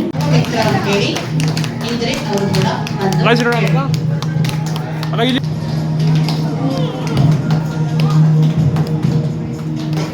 ಚಿಕ್ಕವರಾಗಿರ್ಬೋದು ದೊಡ್ಡವರಾಗಿರ್ಬೋದು ಪ್ರತಿಯೊಬ್ಬರ ಕೈಯಲ್ಲೂ ಒಂದೊಂದು ಗುಣಗಳಿದೆ. ಆ ಗುಣ ನಾನು ಕಲ್ತಿದ್ದೀನಿ. ಸನ್ಮಾನ ಆಗಿರಲ್ಲ, ದೊಡ್ಡ ದೊಡ್ಡ ಎಲ್ಲ ಕೆಲವರಿಗೆ ಸಿಕ್ಕಿದ್ದಲ್ಲಿ ಕೆಲವು ಸಿಗಿರಲ್ಲ. ಹಂಗಾಗಿ ಎಲ್ಲರನ್ನೂ ಕರ್ಕೊಂಡ್ ಬರ್ತೀನಿ ಅಂತ ಅಂದಾಗ ಅಕ್ಕ ಒಂದೇ ಮಾತು ಹೇಳಿದ್ರು, ಎಲ್ಲ ವ್ಯಕ್ತಿನೂ ಕರ್ಕೊಂಡು ಗಣ್ಯ ವ್ಯಕ್ತಿ ಮಾತು ಒಪ್ಕೊಂಡಿದ್ದೆಲ್ಲ ಅದು ನನ್ಗೆ ಎಷ್ಟೋ ಖುಷಿಯಾಗಿದೆ. ಹಂಗಾಗಿ ಪ್ರತಿಯೊಬ್ಬರಿಗೂ ನೇರವಾಗಿ ಕುತ್ಕೊಳ್ತಾ ನಮ್ಮ ಮನದ ಎಲ್ಲ ಆಲೋಚನೆಗಳನ್ನ ನಿಲ್ಲಿಸೋಣ. ವ್ಯವಹಾರ, ಮನೆ ಇತ್ಯಾದಿ ಇತ್ಯಾದಿ ಎಲ್ಲ ವಿಚಾರಗಳಿಗೂ ಪೂರ್ಣ ವಿರಾಮ ಇಡ್ತಾ ನಮ್ಮನ್ನ ನಾವು ಆತ್ಮ ಜ್ಯೋತಿ ಅಂತ ತಿಳ್ಕೊಳ್ತಾ ರುಕುಟಿಯ ಮಧ್ಯೆ ಇರುವ ಜ್ಯೋತಿ ಅಂತೇಳಿ ಸ್ಮೃತಿ ಮಾಡ್ತಾ ಮನಸ್ಸು ಮತ್ತು ಬುದ್ಧಿಯನ್ನ ಸ್ವಸ್ವರೂಪದ ಕಡೆಗೆ ಏಕಾಗ್ರ ಮಾಡ. ನಾನು ಹೇಳ್ತೇನೆ, ಅದನ್ನು ನೀವು ಮನಸ್ಸಿನಲ್ಲೇ ಮತ್ತೆ ಮತ್ತೆ ಪುನರಾವರ್ತನೆ ರಿಪಿಟೇಷನ್ ಮಾಡ್ಕೊಳ್ಳಿ. ಬುದ್ಧಿ ಸಂಸ್ಕಾರಗಳಿಂದ ಕೂಡಿರುವ ಚೈತನ್ಯ ಅಜರ ಅಮರ ಶಕ್ತಿಯಾಗಿದ್ದೇನೆ. ನಾನು ಆತ್ಮ, ಶಾಂತ ಸ್ವರೂಪ. ನಾನು ಆತ್ಮ, ಶಾಂತ ಸ್ವರೂಪ. ನಾನು ಆತ್ಮ, ಪವಿತ್ರ ಸ್ವರೂಪನಾಗಿದ್ದೇನೆ. ನಾನು ಆತ್ಮ, ಪವಿತ್ರ ಸ್ವರೂಪನಾಗಿದ್ದೇನೆ.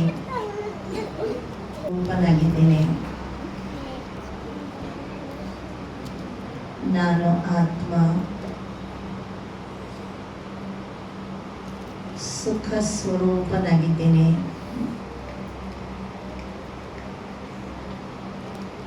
ನಾನು ಜ್ಯೋತಿ ಸ್ವರೂಪ ಆತ್ಮ. ಪರಂಜ್ಯೋತಿ ಸ್ವರೂಪ ಪರಮಪಿತ ಪರಮಾತ್ಮನ ಪ್ರಿಯ ಸಂತಾನನಾಗಿದ್ದೇನೆ. ರೂಪದಲ್ಲಿ ಬಿಂದು, ಗುಣಗಳಲ್ಲಿ ಸಿಂಧು ಸಮಾನನಾದ ಪ್ರಿಯ ಶಿವ ತಂದೆಯ ಪ್ರಿಯ ಸಂತಾನ ಆತ್ಮಜ್ಯೋತಿಯಾಗಿದ್ದೇನೆ. ನಾನು ಕುಟುಟಿಯ ನಡುವೆ ವಿರಾಜಮಾನನಾದ ಸ್ವಪ್ರಕಾಶಾತ್ಮ, ಸರ್ವ ಬಂಧನಗಳಿಂದ ಮುಕ್ತನಾದ ಸ್ವತಂತ್ರ ಆತ್ಮ ಜ್ಯೋತಿಯಾಗಿದ್ದೀನಿ. ನಾನು ಶಾಂತ ಸ್ವರೂಪ, ಶಾಂತಿ ಸಾಗರ ಶಿವ ತಂದೆಯ ಪ್ರಿಯ ಸಂತಾನ, ಶಾಂತ ಸ್ವರೂಪಾತ್ಮ.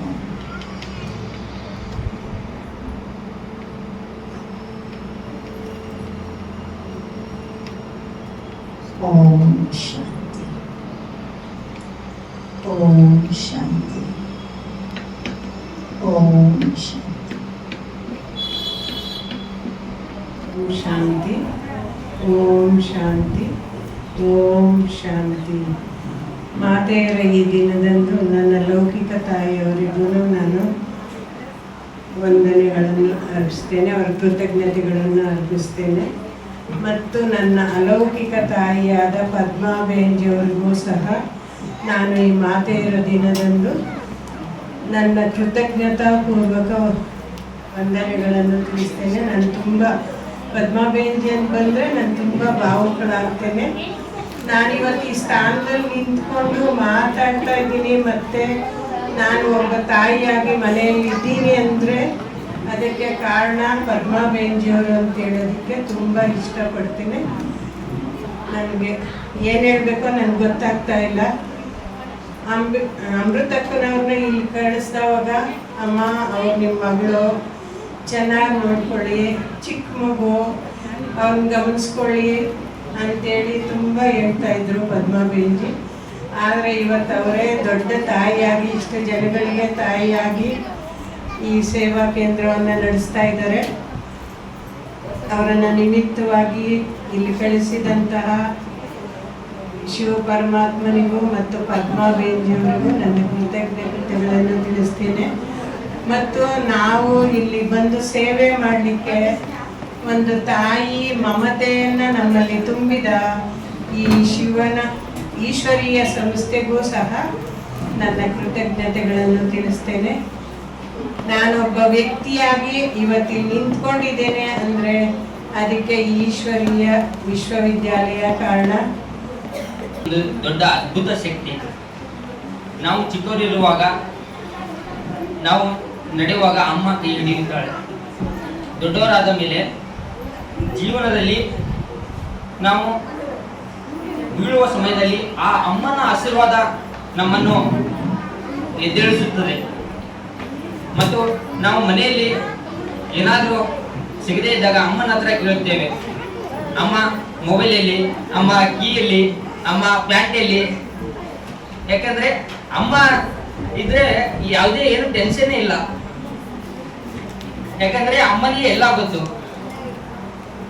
ಅದೇ ರೀತಿಯಾಗಿ ಈ ನಮ್ಮ ಈಶ್ವರೀಯ ವಿಶ್ವವಿದ್ಯಾಲಯ ಎಲ್ಲ ಅಕ್ಕಂದಿರು ಕೂಡ ಅಮ್ಮನ ಸಮಾನ ಅಂತ ಹೇಳಲು ಈ ಸಂದರ್ಭದಲ್ಲಿ ನಾನು ಇಷ್ಟಪಡುತ್ತೇನೆ. ಏಕೆಂದರೆ ಅವರು ಕೊಡುವ ಒಂದು ಕಾಳಜಿ, ಪ್ರೀತಿ, ಪ್ರೋತ್ಸಾಹ ಮತ್ತು ಸಂಸ್ಕೃತಿ, ಮಾರ್ಗದರ್ಶನ ಅನೇಕ ಆತ್ಮಗಳನ್ನು ಜೀವನವನ್ನು ಸುಂದರಮಯವಾಗಿ ಮಾಡಿದ್ದಾರೆ. ಮತ್ತು ಈ ಸಂದರ್ಭದಲ್ಲಿ ಬಾಬಾರವರ ಒಂದು ಜ್ಞಾನವನ್ನು ಬ್ಯಾಲೆನ್ಸ್ ಮಾಡುವುದನ್ನು ಕಲಿಸುತ್ತಾರೆ. ಪ್ರೀತಿಯನ್ನು ಕೊಡಿ, ಅಟ್ಯಾಚ್ಮೆಂಟ್ ಬೇಡ, ಸ್ನೇಹವನ್ನು ಕೊಡಿ, ಆತ್ಮಿಕ ಸ್ಮೃತಿಯನ್ನು ಜೊತೆಯಲ್ಲಿರಲಿ, ಎಲ್ಲರನ್ನೂ ಪ್ರೀತಿಸಿ. ಹಾಗೂ ಪರಮಾತ್ಮ ಶಿವ ಬಾಬಾರವರ ಜೊತೆಗಿರುವ ಸಂಬಂಧವನ್ನು ಎಂದೆಂದಿಗೂ ಮರೆಯಬಾರದು. ಹಾಗೂ once again happy Mother's Day to all.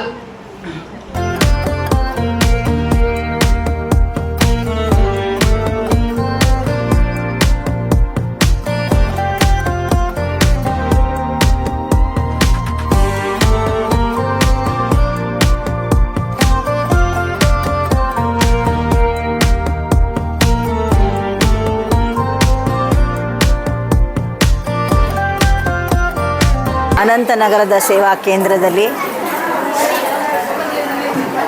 ವಿಶ್ವ ತಾಯಂದಿರ ದಿನಾಚರಣೆಯನ್ನು ಮಾಡಲಾಗ್ತಾ ಇದೆ.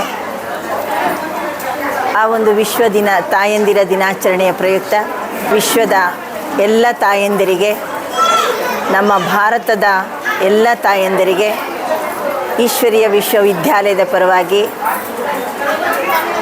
ಸರ್ವರಿಗೂ ಮಾತ್ಪಿತ ಆದಂತಹ ಪರಂಜ್ಯೋತಿ ಸ್ವರೂಪ ಪರಮಾತ್ಮ ಶಿವನ ಒಂದು ಪರವಾಗಿ ಹೃತ್ಪೂರ್ವಕವಾದಂತಹ ಧನ್ಯವಾದಗಳು, ಶುಭಾಶಯಗಳು.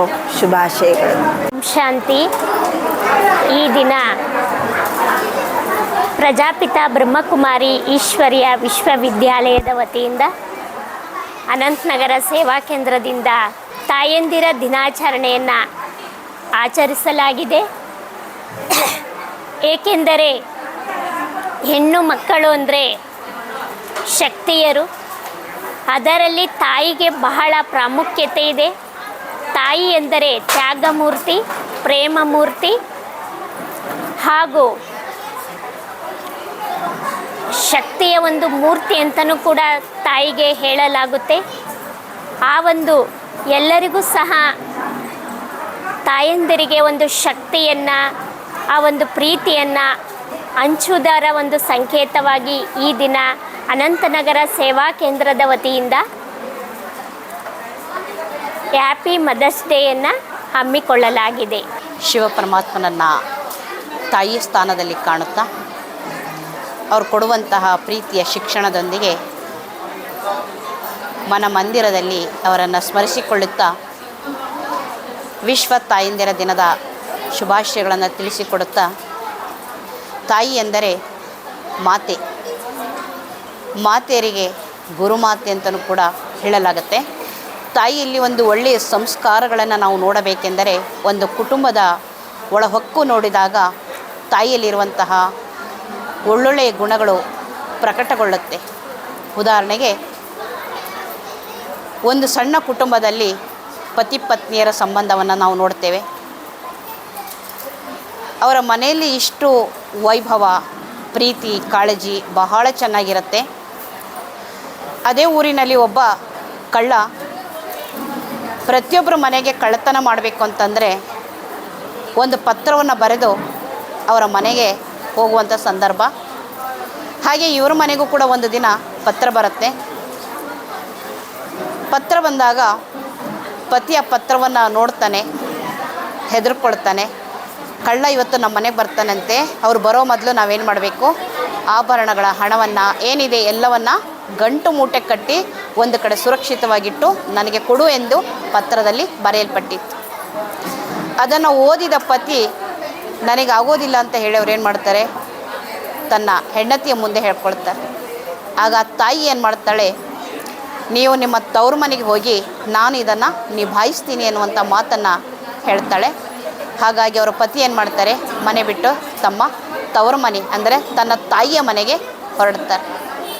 ಇಲ್ಲಿ ಇವಳು ಮನೆಯನ್ನು ಇಷ್ಟು ಚೆನ್ನಾಗಿ ಶೃಂಗಾರ ಮಾಡಿ ಮನಸ್ಸಿನಲ್ಲಿ ಕೂಡ ಒಳ್ಳೆಯ ಸದ್ಗುಣಗಳನ್ನು ತುಂಬಿಕೊಂಡು, ಜೊತೆಗೆ ಒಳ್ಳೆಯ ಪೂಜೆ ಪುನಸ್ಕಾರದೊಂದಿಗೆ ದೈವಿ ಗುಣಗಳ ಜೊತೆಗೆ ದೇವಿಯ ರೂಪದಲ್ಲಿ ಅವಳು ತಯಾರಾಗಿರ್ತಾಳೆ. ಕಳ್ಳ ಬರ್ತಾನೆ, ಬಾಗಿಲ ಬಡಿತಾನೆ. ತೆರೆದಿಟ್ಟ ಮನಸ್ಸಿನಿಂದ ಆ ತಾಯಿ ಬಾಗಿಲನ್ನು ತೆರಿತಾಳೆ.